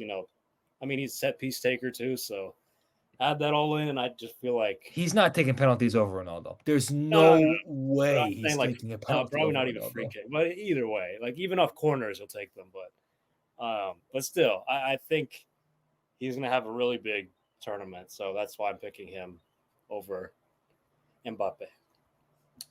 I'm gonna hold till the end, as I mentioned before. All right, let's move on to dark horse. I'll go first. I'm going Netherlands. That's a dark horse. In the betting market, they're not considered a favorite. Okay, they're really down low. Maybe they're not considered a dark horse to some, but I think teams like Spain, Italy, these are teams that are going to be favored ahead of them by some. And again, Netherlands hasn't done a lot since those golden generations. Obviously, got to a World Cup final in 2010, but they only made it to the round of 16 in the last tournament. I think they're due for a big tournament this time around. I like their defense. I think that's going to help them get through games where maybe they don't have enough going forward and they only need one goal. And he's not had a great club season or seasons, but Memphis Depay, I think will have a solid tournament as their number 9. And again, as I mentioned before, I think they have some youngsters that are ready to go. Frimpong, Maatsen, Xavi Simons. I think this is a solid group. I don't love Ronald Koeman, but I do think this team's talent will, be the difference maker in them going on a run. So I would not be surprised if we see this team go to a quarters, semis. I think this team's in for a solid deep run in this tournament. It's fair. Want to go, Ricardo? You want me to go? Did we both have the same one or no? I don't know. Do we? No, we don't. We don't. Okay, I think we do. I said Czechia or the Czech Republic. Whatever. No, yeah, I haven't even had them making it. So. Oh yeah, what am I saying? Yeah, but that's mine is Jacob. Switzerland. Ooh. Okay. Yeah, I like Switzerland, man. I talked about it earlier in the show. I know I'm worried about them scoring goals, but they'll find a way. And I really like the mixture of players that they have between Sommer, Akanji, Schär, Zaha, Shaqiri. I like a lot of those guys. I think it's a really good blend. And I would not be surprised if they could be a Cinderella team that made a deep run. Especially because the experience that they have. Yeah. That's a good one. Andrew has gone with a team in that group. Guys, who we guessing? It's two options, actually. If he picked freaking is he gonna pick Hungary? He's picked Hungary. No explanation. He didn't give me anything beyond that. I need one I need I guess the next time we see him, that's conversation. I guess Dominic Szoboszlai is going to turn into Jude Bellingham. Maybe they make a Wales-esque, Cinderella story. Like they have Gareth Bale on the team. No, and I'm not saying Szoboszlai is at the same level, but I'm saying 1-star deep team in terms of the way they play, not big names. Hey, I didn't do it. I didn't pick it, but I don't hate it. Like I said, they play together as a team, as a unit, so that's hard to and break down. And yeah, that in could be one-off game scenarios, yeah, it's not a full season, so it's a different way of playing and a different way of approaching games. So yeah, it's a good. It's definitely a dark horse. oh yeah, We'll have to see where he thinks they'll finish as a yeah. potential dark horse. But yeah, it's time to give our Euro winners. I think I'm getting the vibe that everybody's picking one team, but I'll go with Andrew first, and we're gonna list our final as well. Andrew has France and Germany in the final. Is France winning 2-1? Ricardo? I have France, Portugal, which is why I have Bruno as the player of the tournament, and I have France winning 2-1. All right. God darn it. I really thought, Portugal last second we're do 2016 rematch or whatever year That's that it. was. That's exactly, yeah. France 3-2 over Portugal. Although if Portugal wins, I'll be very happy because I love Ronaldo. But he already has a Euro, so yeah, but he's the GOAT. Whatever. He's the Jackie Robinson of Saudi Arabian soccer. I may not think that Ronaldo's the GOAT, but he's not the GOAT. But I not only have Ronaldo winning Golden Boot, I have him winning Player of the Tournament, and I have Portugal winning the final 3-2 against Spain. I would cry. I would be so happy. I think France is going to have. You had them third, didn't you? I did. Mm-hmm. Not that means much, I guess. No, I don't think it does. He thinks they're like the Chiefs. They're gonna have they're gonna have some turbulence. That's kind of wild. Yeah, I went out of the box. Yeah, but again, I think Ronaldo's gonna want to put on a show in this final Euros, and he scored 2 goals in their last friendly. Again, he's playing in the next World Cup. I'm saying his last Euros. Okay, yeah, that's true. And again, he's won this before. He didn't play. He came off injured in that final. I think that will give him some motivation. That's true. He's also gotten a lot of criticism, including from us, from some of us, because he went to Saudi. Yeah. He's going to have a chip on his shoulder to win this tournament. And again, I think a lot of people recently have talked about the depth of the squad. I mean, you can start like 5 forwards. I mean, there's 5 different guys you can make a name. Except João Felix. Some people will make a case for him. I won't. You can't. Don't let him anywhere near that starting 11. But if you're looking at the forwards, you have Ronaldo, Goncalo Ramos, who had a good World Cup, Leao, Jota, Felix. You have a guy, I don't know how to pronounce his name, from Porto. But then even in the mid, Vitinha, Bernardo Silva. I mean, Bruno Fernandes, and then defensively, what'll be interesting is if Pepe plays and starts next to Ruben Diaz, because they do have some younger defenders who they can go to. But yeah, I think Portugal's in for a big run. This is a good squad. I think I trust Roberto Martinez more than the previous manager. I guess I do. No, he didn't. The problem is Roberto Martinez didn't exceed or even get to the expectations for Belgium. Yep. I think he did it. I think he did a decent job. Could have done a little better. But I guess let me rephrase that. He should. Some are disappointed because he didn't capitalize on their golden generation. Yeah. This is a good squad. I really do think this is one that can win the tournament. Quickly before we go, where do we think just initially England finishes this tournament? What round do they get to? Semis, 3rd place. Semis lose on penalties. Exactly. It's the most England way possible. and they'll be up 3-0 on penalties, and then they'll somehow find a way to choke it after that. That would be an all-time choke. Oh my Lord. I think they'll get through the group first. have a comfortable. It's what they do. Sorry. Yeah. Go on. That's okay. I think they'll get through the group comfortably, have a relatively easy matchup in the round of 16, and then they'll go up against one of the Giants and lose in the quarters. And then Southgate will get fired. Finally. And then in November. No. What do you think I'm going to say? You're going to say United. They love him. I don't love him, but they do. They want it. We don't need to worry I didn't say it was a good idea, but that's what they're going to do. Well, I knew what you were going to say.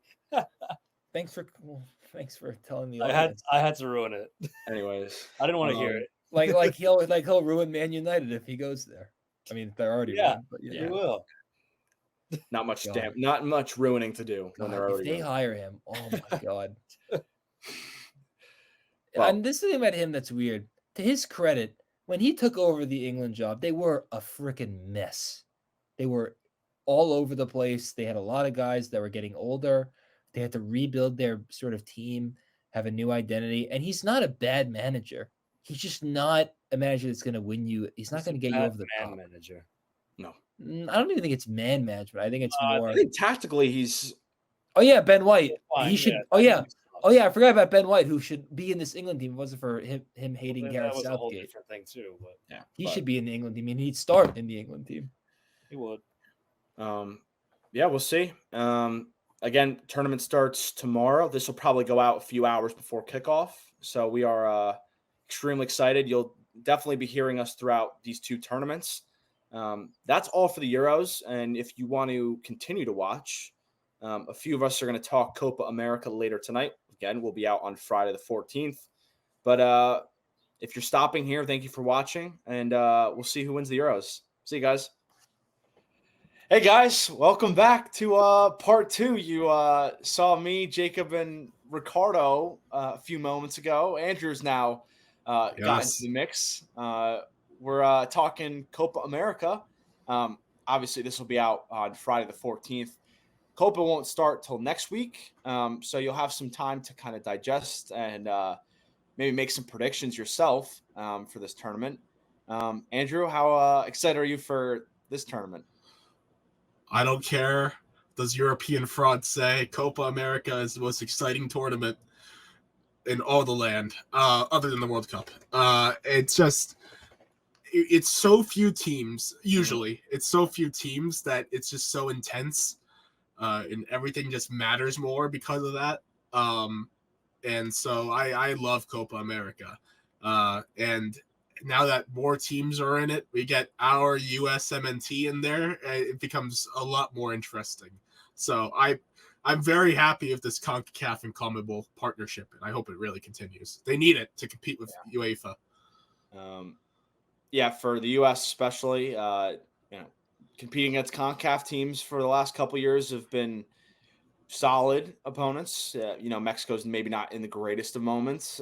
Canada had a crazy run in World Cup qualifying. But, yeah, I think this is, for us U.S. fans, this is a good test to see where this team is and this group is. So I'm sure we'll do much more discussion on the U.S. next week in their build-up to their first match against Bolivia. But let's get right into it with Group A.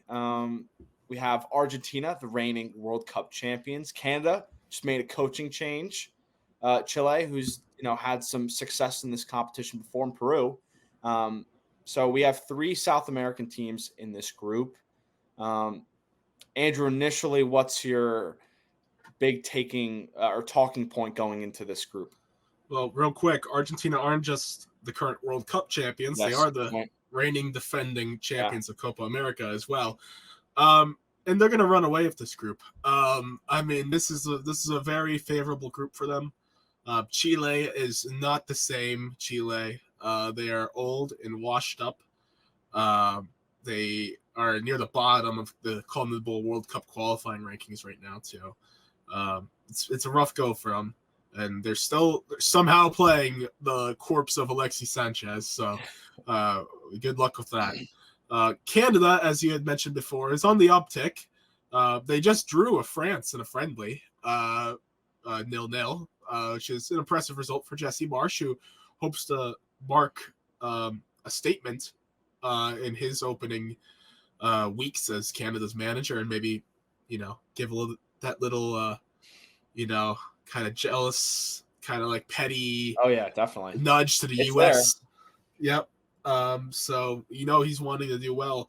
So I mean, yeah. So this group's in Peru. I mean, they're Peru. They're unfortunately for them, they're not going to advance that far, but they're they'll compete. They're not the worst opponent, especially in Copa America. So I have my order. I think this is a pretty easy order. If you want me to just go right into yeah, it. I mean, one, Argentina is winning this group. It's easy. I could even see him winning all 3 matches. To be honest, but Canada second. I have Canada getting out of the group stage, which, I mean, it's a little bit of a bold take because we haven't seen them be able to do this on this type of level outside of CONCACAF. So, especially if a new manager, that might be a little bold to predict that, but I think just based on quality, they should be able to advance out of this group. 3 have Peru. I just cannot put Chile at number 3. Chile has just been in such a rough stretch. They're not, like I said, they're not the worst team in this tournament. But I'd probably give that to Bolivia or Venezuela, but it's not the same Chile. It's not. So they're 4. Yeah. So before I even get into mine, I'm going to give Jacob and Ricardo's as well because it's interesting. Jacob, of course, is Argentina at number 1. He has Chile at 2. Wow. So, yeah. Okay. Go on. Peru at 3 and Canada at 4. And it's an interesting one. Canada looked really out of their depth in the World Cup after such a strong run in World Cup qualifying. Again, I think the quality of the squad is worthy of finishing second, but has this squad fully adjusted to Jesse March's tactics? It's possible that they could come out slow. And they're playing Argentina in the first match. So maybe they have a bad start and, it's just an effect of not being able to adapt against these teams from South America. Again, I do think Canada, on talent-wise, should be the ones that get through. Ricardo has gone with Canada to go in second place. So Argentina, Canada, Chile, Peru. So in agreement with you in terms of the top 2. I think this tournament represents an opportunity for Chile to reset almost. And I think Canada's lack of success in the World Cup has slightly altered my viewpoint on them going into this thing. Again, it's been a while from that tournament, but just seeing them in a major tournament against big clubs or big national sides, I think that plays a role for me. So I have Argentina 1, Chile 2, Canada 3, Peru 4. Here's my thing. I don't think Canada had an embarrassing World Cup. Yes, they lost all 3 matches, but they lost 1-0 to Belgium. Sure, washed up Belgium side. Yes, whatever. It's not the same, whatever. It's still only 1-0. Croatia, I mean, that was brutal. They had the lead at first, that good Davies goal, but then Croatia just pounced them. And then the Morocco thing, unfortunate, but Morocco ended up advancing very far in the World Cup. So, I don't think it was that embarrassing of a World Cup as we're making it seem to be. And for me, I mean, if you're looking at Chile's form right now, sure, they just beat Paraguay in a friendly, but like they haven't been that good in the qualifiers. They did beat Peru during the qualifying rounds this year, so that is something to go towards their favor. But they just, it's not the same Chile. I think we're just holding on to nostalgia of the great Chile teams of say 2016. They're not the same. So it would be cool for them. I think it would be great for them to get out of this group. Absolutely. But I just think I think Canada would be too much at this point. I will say a couple players to watch out for, and obviously Alexis Sanchez is the name to watch that everybody's going to drift towards. But Diaz from Sheffield United, Ben Brenton Diaz, I thought had a solid back half season in the Premier League, given how bad the team was. And Marcelino Nunez from Norwich, I know a lot of people have talked about. So, it's an older squad. Again, this is the last dance per se for a lot of these older players. Claudio Bravo's in the back. But I do think it's a situation where maybe it goes down to the third group game. And I absolutely think that. I think, yeah. It's a situation where those two teams are playing each other. Does that experience in this competition help Chile? I think it does personally. Maybe you don't, not as much because of Canada's quality. But I do expect it to be between those two teams. I think it'll be tight. I think Peru definitely finishes last, though. I can't say definitely. I just can't. Just of Chile, but I know if you're just going, I know based on their history, you could say that, but I just that's fair. It's just been rough for Chile, rough stretch. But moving on to Group B, because I think we touched on Group A. This is a tricky one for me. What's interesting is the odds makers are very high on Mexico. Not what I expected. There's some teams that they're above that to me are not at a worse quality. But I mean, Ecuador, Jamaica, Mexico, and Venezuela is very fascinating. So what's your initial thought here? Yeah, I'll just give my order real quick. I think Ecuador is first in this group. The young Ecuador has a good generation right now of young players. Notably Moises Caicedo, Jacob's favorite from Chelsea. Yep. They still have Enter Valencia, who's doing very well for country. So I mean it's a formidable Ecuadorian side. And I have Mexico second, but it's a very hesitant second. I am not high on Mexico, as you well know. This Copa America, in the squad they're sending to Copa America, very lackluster. It's not even their best possible squad. But then again, if you look at Jamaica and the mess they're in right now, the whole Leon Bailey situation is insane. Just for the context, they announced their squad, and Leon Bailey is on the Copa America squad, even though he said 2 months ago that he has definitely retired from international play because of the mess of the Jamaican Federation. So who knows what's going on there, but Leon Bailey is easily the best player. Definitely. And one of the best players in CONCACAF. And if he's not going to be there, then I think it severely impacts Jamaica's chances of getting out of the group. Now, that Jamaican side did have a good performance against the U.S. in the Nations League semifinal until they blew it apart in the very end. But I still would probably take Mexico over a Leon Bailey, sans Leon Bailey, Jamaica. And then I have to go Venezuela 4 because, I mean, yes, Venezuela, they got some guys, but it's not nearly to the level Ecuador, Jamaica, Mexico. So I think it'll be easy to pen them as fourth.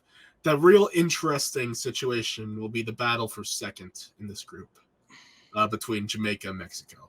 And it really could be the flip of a coin for me. Yeah. Ecuador to me is number one. I just think they've got a different level of class at the moment. I like what I've seen from them recently. It's an interesting group. beyond them. Again, some of the results for Ecuador maybe not as good, but I mean, like even against some of these big teams, like in September they beat Uruguay in a World Cup qualifier at home. Colombia a draw in October. There's some big results they've gotten in the last 12 months. So Ecuador for me at 1. I actually think the battle between second and third is between Mexico and Venezuela. I Wow. think Rondon at the moment Yeah. winning the CONCACAF Champions Cup with Pachuca. Mm-hmm. He's in good form. I like a 9 like him in this tournament who can play with his back to goal. He's a good aerial threat. And again, I just don't. Mexico is really not in a good moment, as I mentioned off the top. It's a weird squad, as you mentioned. Bad result against Uruguay. I didn't watch the game against Brazil, but based off the scoreline, it probably was a better performance. I watched that full match. Maybe you can give better analysis on that, how that match went for them. First, it was Brazil's B team. Yeah. So it wasn't the best Brazilian side for most of the match. And then it just Mexico had their little comeback going, but like it just they have great supporters. You can never deny that until they start chanting homophobic things, but that's for another day, another conversation. But so that crowd inspired them, it seemed like, during the second half, and it got them back in the game. But the Brazilian quality, and Endrick, oh my God.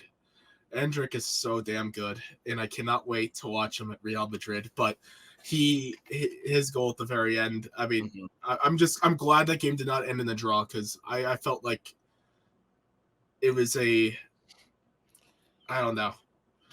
It just wasn't it didn't feel like a true draw. I felt like one of those performances where Brazil just dominated. And if it ended in a draw, I would have been like, well, Mexican fans will say, hey, we just drew Brazil, blah, blah, blah. The quality of our team doesn't matter. Brazil really, it felt like they dominated the match, most of the match. So I'm glad they ended up with the win, even though it's a friendly. It really doesn't matter in the long run. But the most important point is that it was Brazil's B team, while the U.S. faced Brazil's A team. Now, we'll talk about this later. If they were really going 100%, we don't really know. Uh-huh. But still, they're facing a different quality in their A team compared to what Mexico did. So I can't really give a good read into Mexico after that Brazil performance, I guess is what I'm trying to say. Yeah, it's very difficult for me as well. I have Venezuela going through.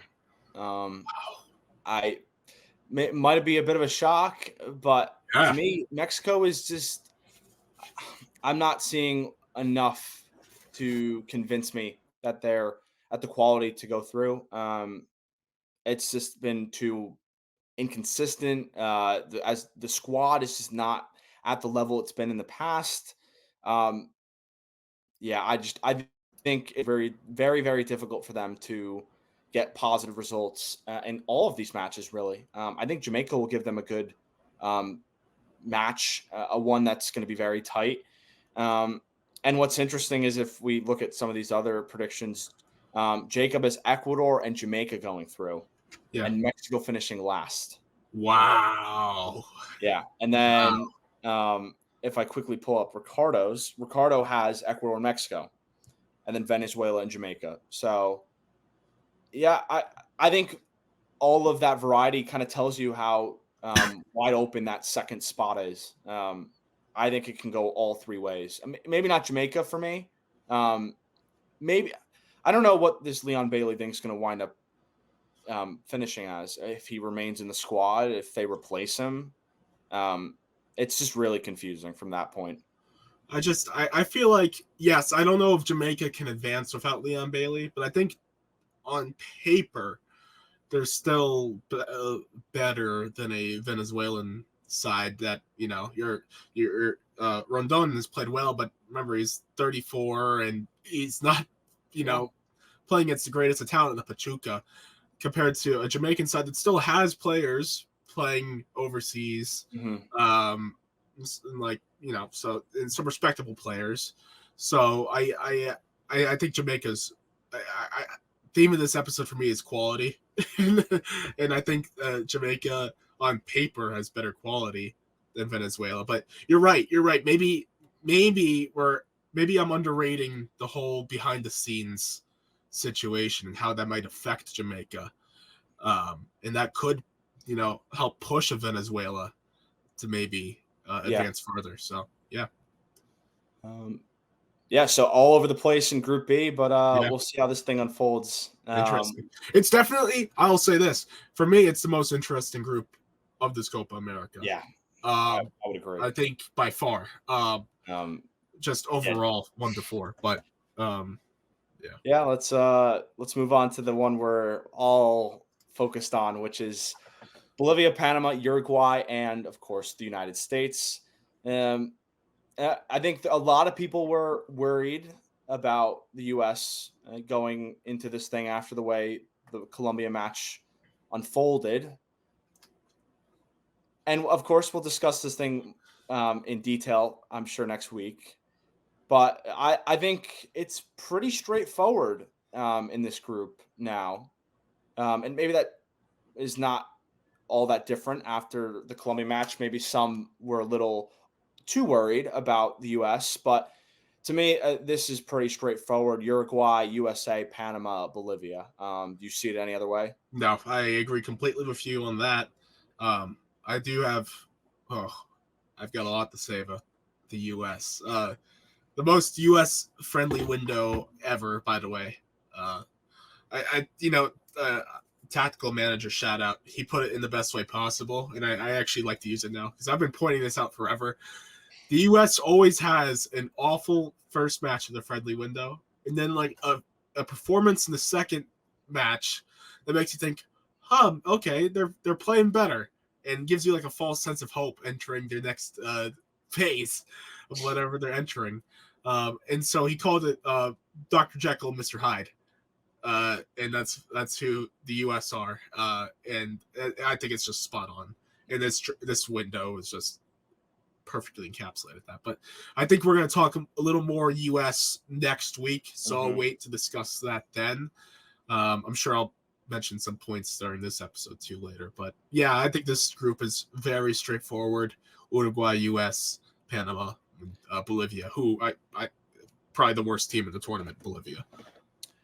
Yeah, and I'm sure you saw the news that I think a teenager for them could not make the squad because his parents did not give him permission or permit of whatnot. It's going to be tough. I will say Panama has shown a lot of progression in recent years. I think if the U.S. is they need 3 points against Bolivia. That's pretty clear. I think watch them. They're probably going to draw Bolivia, and everyone's going to get so upset. Watch them. That'd be so U.S., so Berhalter. The draw 1-1 with Bolivia, and then have everyone worried entering their next match against Panama, and they'll end up like winning against Panama 3-1, and then like lose against Uruguay. But I just watch, and they're just going to squeak out of this group. I think if they were to, for whatever reason, drop points against Bolivia, it would make for a very difficult, stressful match against Panama in the second game. But let's hope we avoid that.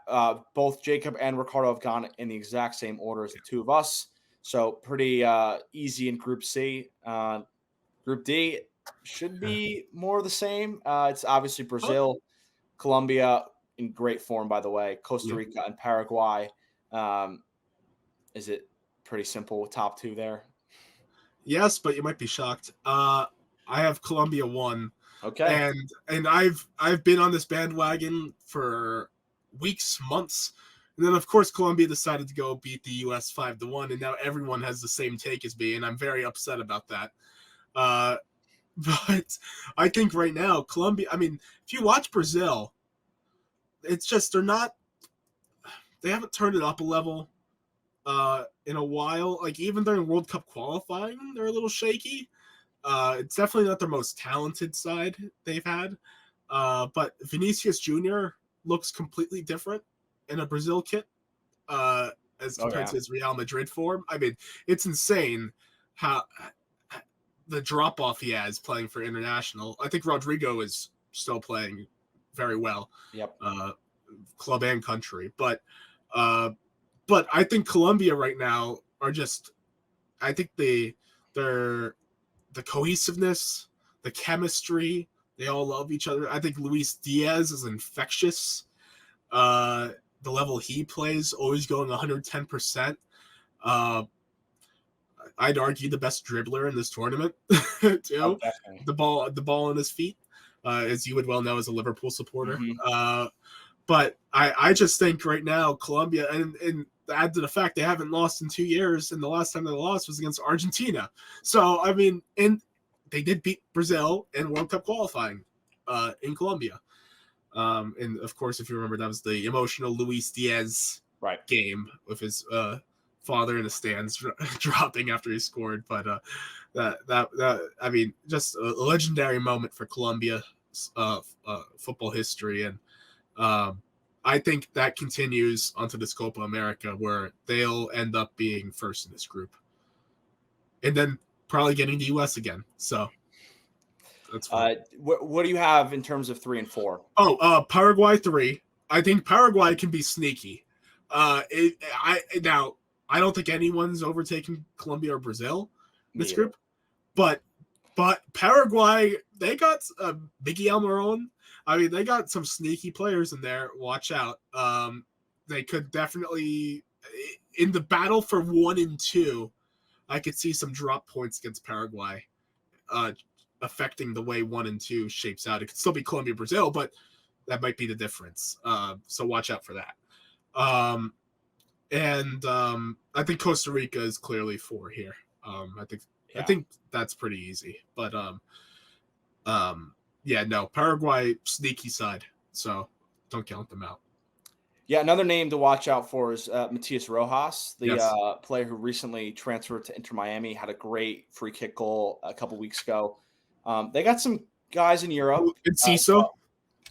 Right. So I think it's, again, you're probably spot on. It's going to be the two teams on the screen as 1 and 2. I also have Colombia finishing first. Nice.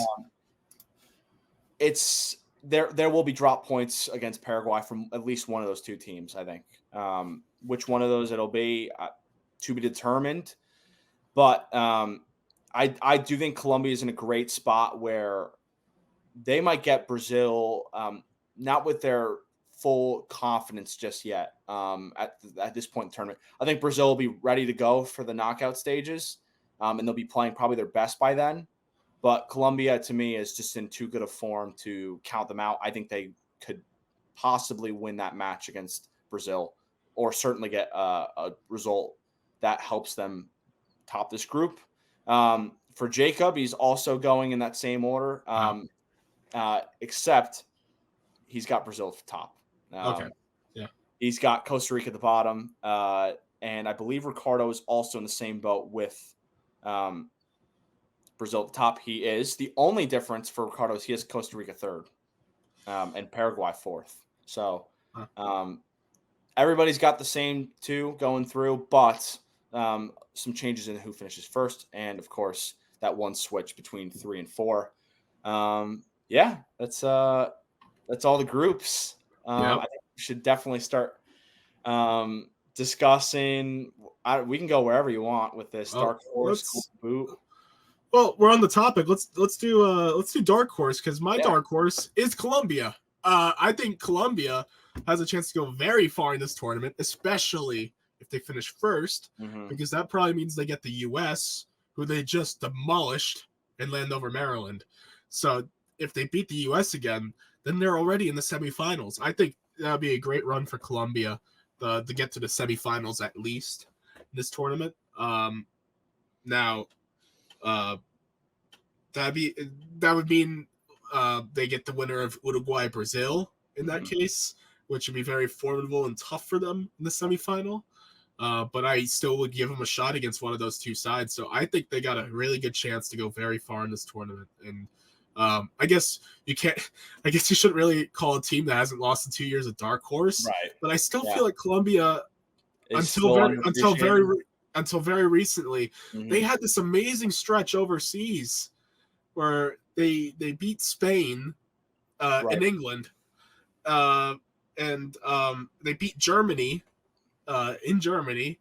They haven't just beaten slouches. It's been a very, not at very all. impressive stretch for Colombia. So I think they're going very far in this tournament. Do I think they win? No, you'll find out later. But I think they have a chance to go very far. So for me, I didn't really count them as an underdog or a dark horse in this discussion.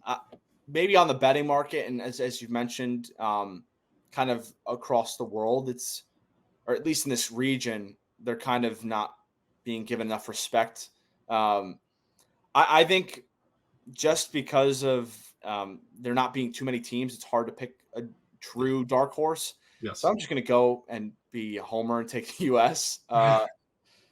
Again, it's going to be very difficult for them to win a quarterfinal coming out of the group, assuming they do, because again, it's going to probably be Colombia or Brazil.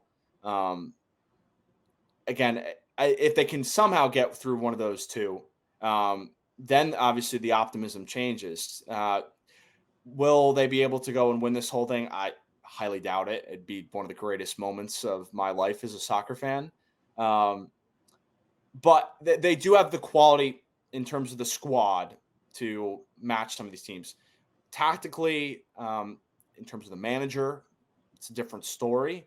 But I think we did see a lot of positives against a Brazil team that many have said we're treating it as a friendly, and U.S. were obviously not doing that coming off the result they did against Colombia. So it's going to be an interesting tournament for the U.S. It's a huge opportunity for them and Greg Berhalter. But if of a limited option of dark horse teams, that was the one I decided to go with. I'll go through Jacob and Ricardo. Well, real quick, I want to touch on that real quick. Sure. Quality-wise, they match up with Colombia on paper very well. Mm-hmm. And that's what I love about international soccer. Mm-hmm. Is I guess in the long run, quality it doesn't matter as much as how well the chemistry of the squad and how well you play together. The U.S., you've seen some chemistry issues, especially the Gio Reyna situation a few years ago, the whole Berhalter situation. Like, it's been a mess behind the scenes. And I think that's partly affected their play. And, of course, tactics matter and all that. But that's what elevates Colombia so far above the U.S., even though they're probably similar in terms of quality. Definitely. I still think Luis Diaz is a level above Pulisic, but as a player, but I think they're similar in how they play, and so it's a fair assessment, and but because of that, you can't count them out. I could easily see them going to the semifinals somehow with a miraculous quarterfinal win. I don't think you count them out at all. I have my brother screaming in the back. Maybe he's talking to Greg Berhalter. It's an interesting one. Again, all of us at Stoppage Time Stooges are going to be tuned into these matches and really want to see a level of progression from this group, tactically especially in these moments where they're tested and maybe they're down in matches. How will they respond? It's going to be an interesting thing for them. Hey, let me just say this. Go ahead. Sorry. Last thing. Yep. Colombia, U.S., I don't lose. That is true. I don't lose, so. Can't say the same for the other three of us. Another reason I need that in the quarterfinal. I don't lose. But anyway, sorry. Yeah. Go on. That's all right. So Jacob has given me exactly 6 words with his explanation. He's gone Ecuador, and he said, quote, they got Moises Caicedo. So I will say that they are in a position where a semifinal is very possible, right? It would, if they finish top of their group, they would likely finish in a spot where they play Canada in your eyes. Yes. For me, it would be Chile. Mm-hmm. I think either way, it's very favorable. I think either way, a semifinal is very likely for them. And at that point, you're getting a one-off game against one of these giants. I mean, I like their chances. I think that's a great shout from Jacob. Yeah. Ricardo has gone with Canada, which is interesting. Yeah. I mean, you're in agreement with him that they go through, Yeah. and likely they would get their shot at Ecuador. Right. So, I think both of those are good ones. I think just getting out of the group for Canada would be great for them. They don't. I don't think they need to win the quarter. I think the U.S. is a little different position. They just can't be embarrassed in the quarterfinals. If Canada just straight up makes the quarterfinals, I think it's a success for them. So. Yeah, especially in Jesse's first. Oh yeah, um, absolutely. Given the quick turnaround, yeah, I completely agree. So yeah, a lot of good options there. There's definitely a good handful of dark horses. Not too many, maybe not as many as the Euros, but Yeah. we got a couple choices here. Yeah. But yeah, you want to move on to Golden Boot? Yeah, let's do Golden Boot. Let's do it. Okay. I'll start with Ricardo's. I'll list Ricardo's and Jacob's first. Ricardo has gone with Julian Alvarez. So that's an interesting one. Yeah. Jacob has gone with Vinny. That's somebody who doesn't watch Brazilian football right there. He said, quote, big time players show up in big time moments. Not true. Not true. Not true when it comes to Brazil.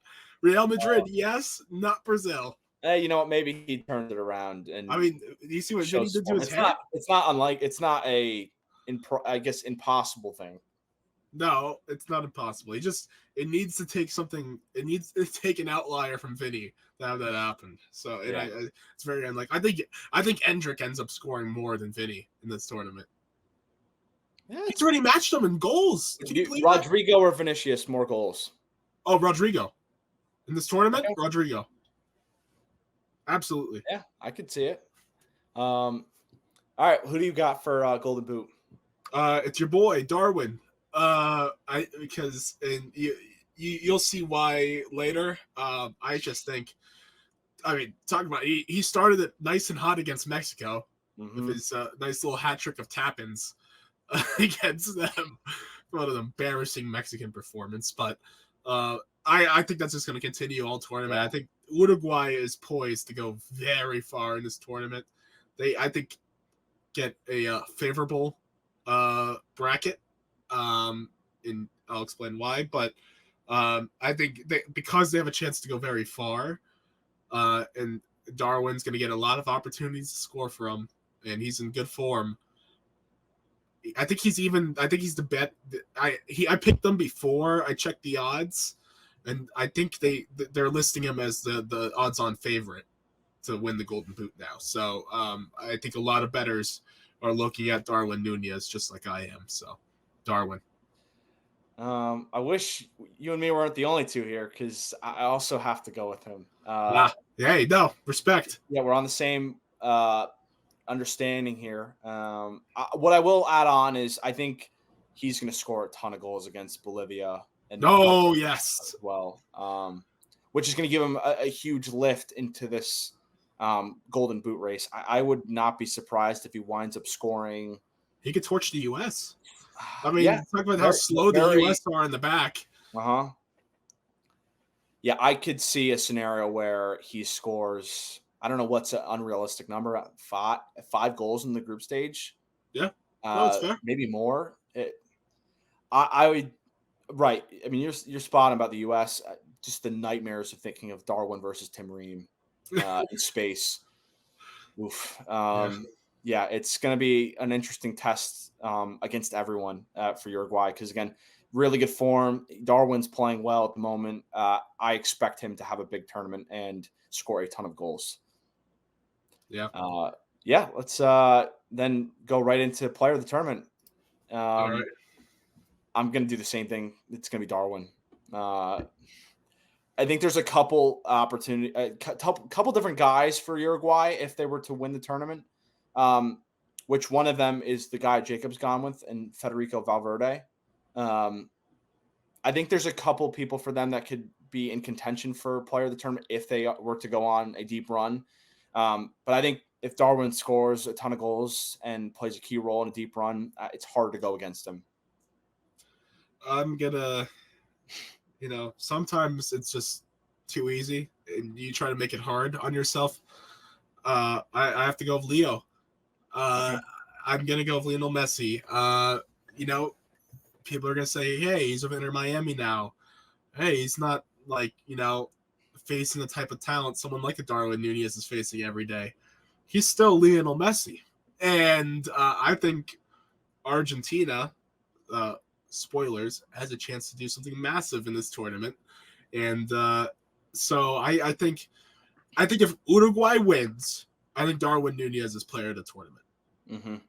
If they win, but they're not going to win. Argentina's going to win. And because of that, I think Lionel Messi, and I think he's going to have a big tournament regardless. It's going to probably be his last major international tournament if he can't make it to 26. I mean, I think he makes it to 26, to be honest. I do so. But regardless, it'll probably be his last Copa America. And that Copa America means a lot to him. So I think he's going to want to go out big for Copa America, especially big in the U.S. So I think I got to go with Leo, and it was kind of my easy shoehorn pick. Interesting thing here is Ricardo has also picked someone that was mentioned before, Vinny Jr. for player of the tournament. Wow. So hey, you know what? You got two of them who believe that he's going to turn up for this tournament in a way that maybe he hasn't in the past for Brazil. Listen to this. Go ahead. Vinicius for Brazil, 30 caps, 3 goals. Okay. Endrick for Brazil, 6 caps, 3 goals. I think Vinicius, you know how much I love that guy. Oh yeah. You know how much he's one of my favorite players in the world, if not probably right now my favorite player in the world. But there's no denying he just looks, I don't know what it is. He's just not the same at the international level, and I don't get it.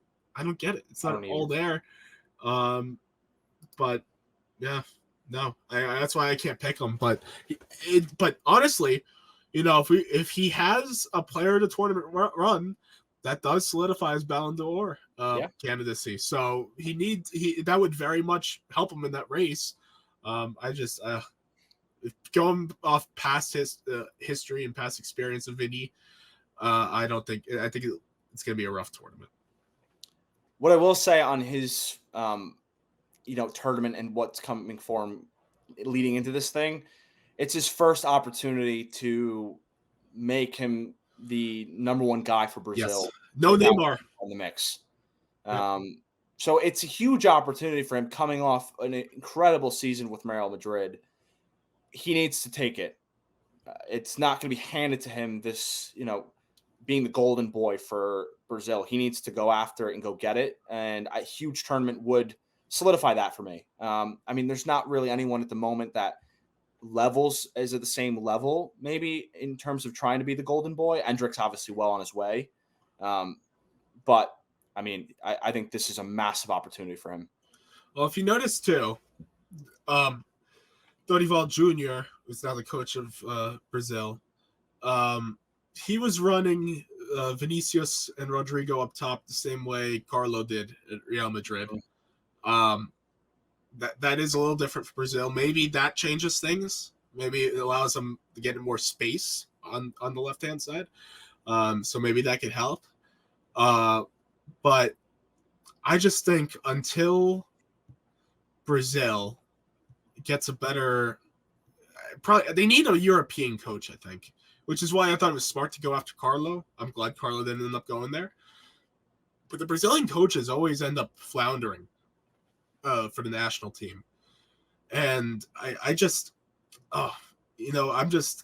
looking at maybe a Portuguese coach. I don't know. I think they need to get a European-based coach to coach them, and then maybe something will change because they're kind of stalling out the past few years. So,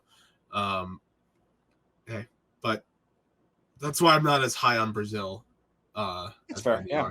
Too. All right. Yeah, that's player of the tournament. Let's move on to young player. Yeah. It's an interesting one. I'll let you go first. You go first, actually. You want me to go Go first? first. You go first. Want to hear? Oof. It's a really interesting one for me. Young player of the tournament. It's hard to pick against Garnacho. Yeah. Had a really good season for United in a team that was really struggling.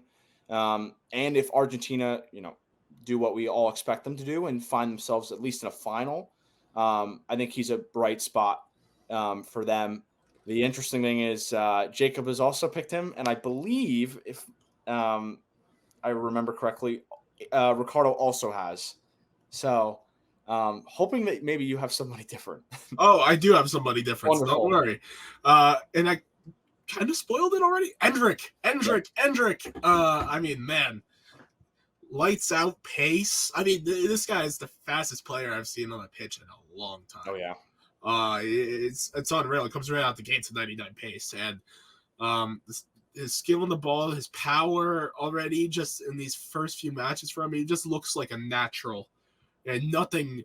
He seems to be a type of player who will live up to a moment. He doesn't let the moment, dumb him down.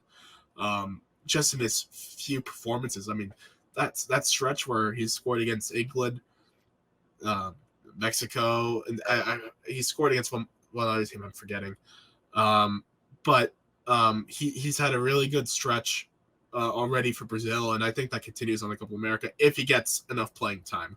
That I'm interested to see how much time he gets. Right.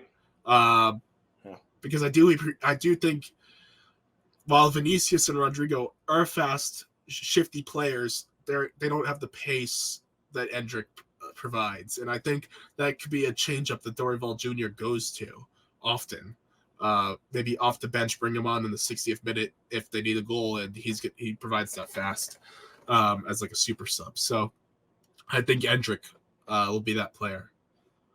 Just to name another player potentially for Uruguay, Palestri has come into some form. Hasn't played much at the club level. Obviously, was at Manchester United, went on loan to Granada.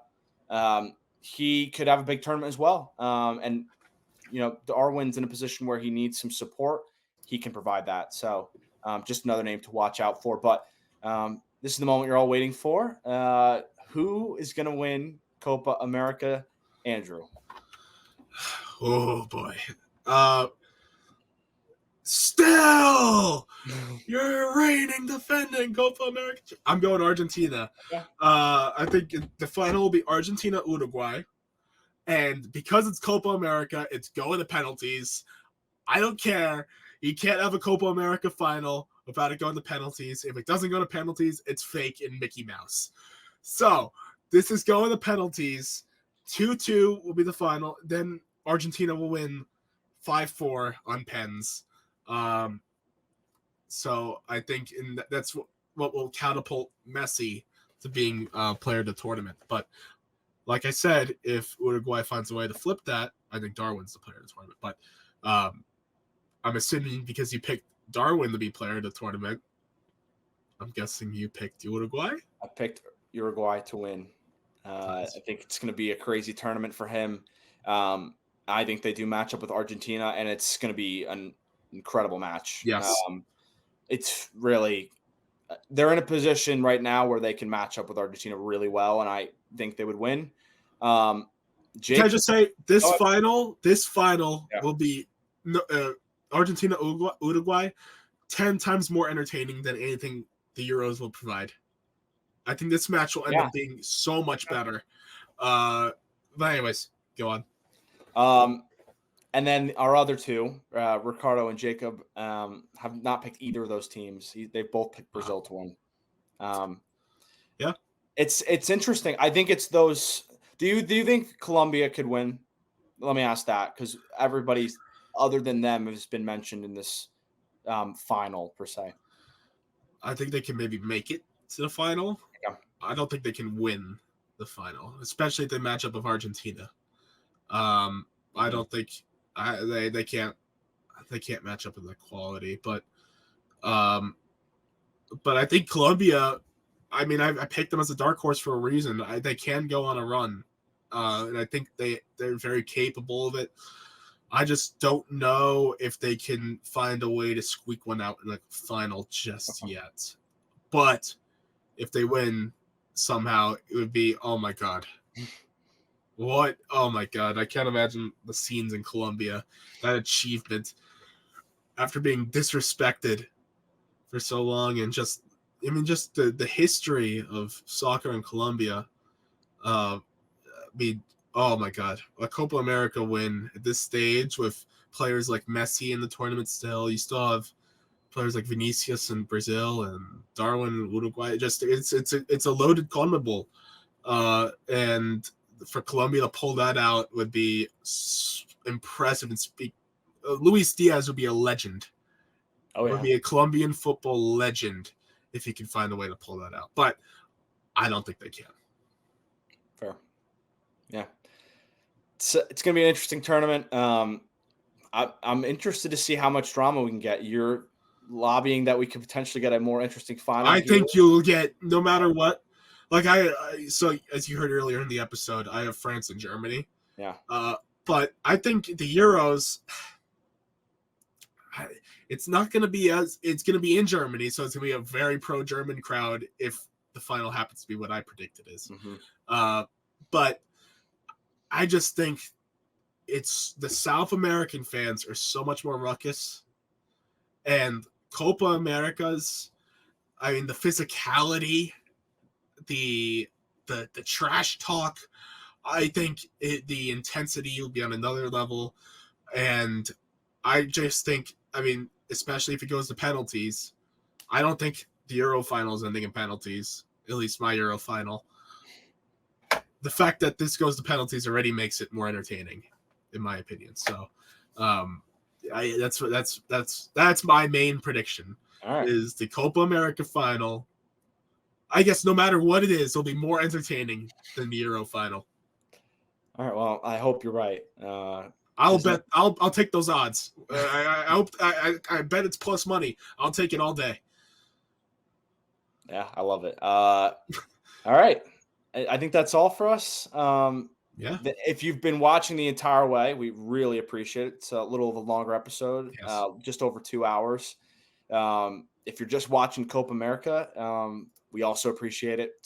It's been a fun league season. We're really excited to see how this summer turns out in both the Euros and Copa America. And then, by the way, we also still have the Olympics. So, the U.S. not looking. I don't know. I'm very worried about the U.S.'s chances at the Olympics. On the men's side, yeah, we'll see. On the men's side, the women in a good moment. But yeah, we'll have to talk much more about that in the next couple weeks. But in the meantime, thank you for watching. Subscribe to our YouTube channel. Check us out on Spotify and Apple if you want to listen to just the audio. And again, let us know if there's anything you want us to talk about throughout these tournaments. But thank you for watching, and see you next time.